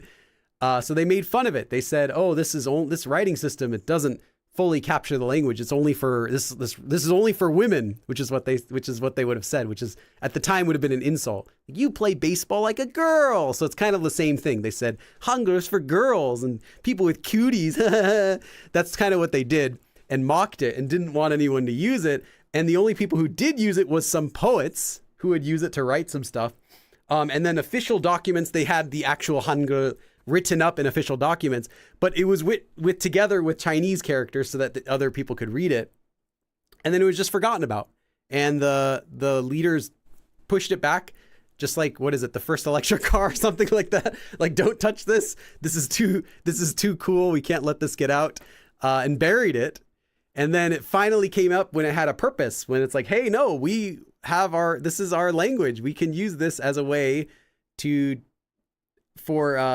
show that we are really cool, that we have our own identity, that this is our language. This is made in Korea, not made in China, not made in Japan. This is made in Korea. Boom. Got super popular from the early 1900s. So even though it's technically like 500-year-old, like 1446, I believe, is when he announced it, and 1443 is when he made it. So it's like over 500 years old, but technically really less than 100 years old. It's been, or about 100 years old or so, that it's been actually used. So yeah. Okay, that's enough for today. I promised I'm going to stop. Thank you everyone for coming. I'll see you next week with an actual lesson. Today, again, was just vocab and stuff. So hopefully you liked the lesson. Again, thank you so much again to all of our people who donated today. Ad Astra, Mikey, Kai, Fawaz, and Isabel. And I will see you next week. 그럼 다음에 또 봐.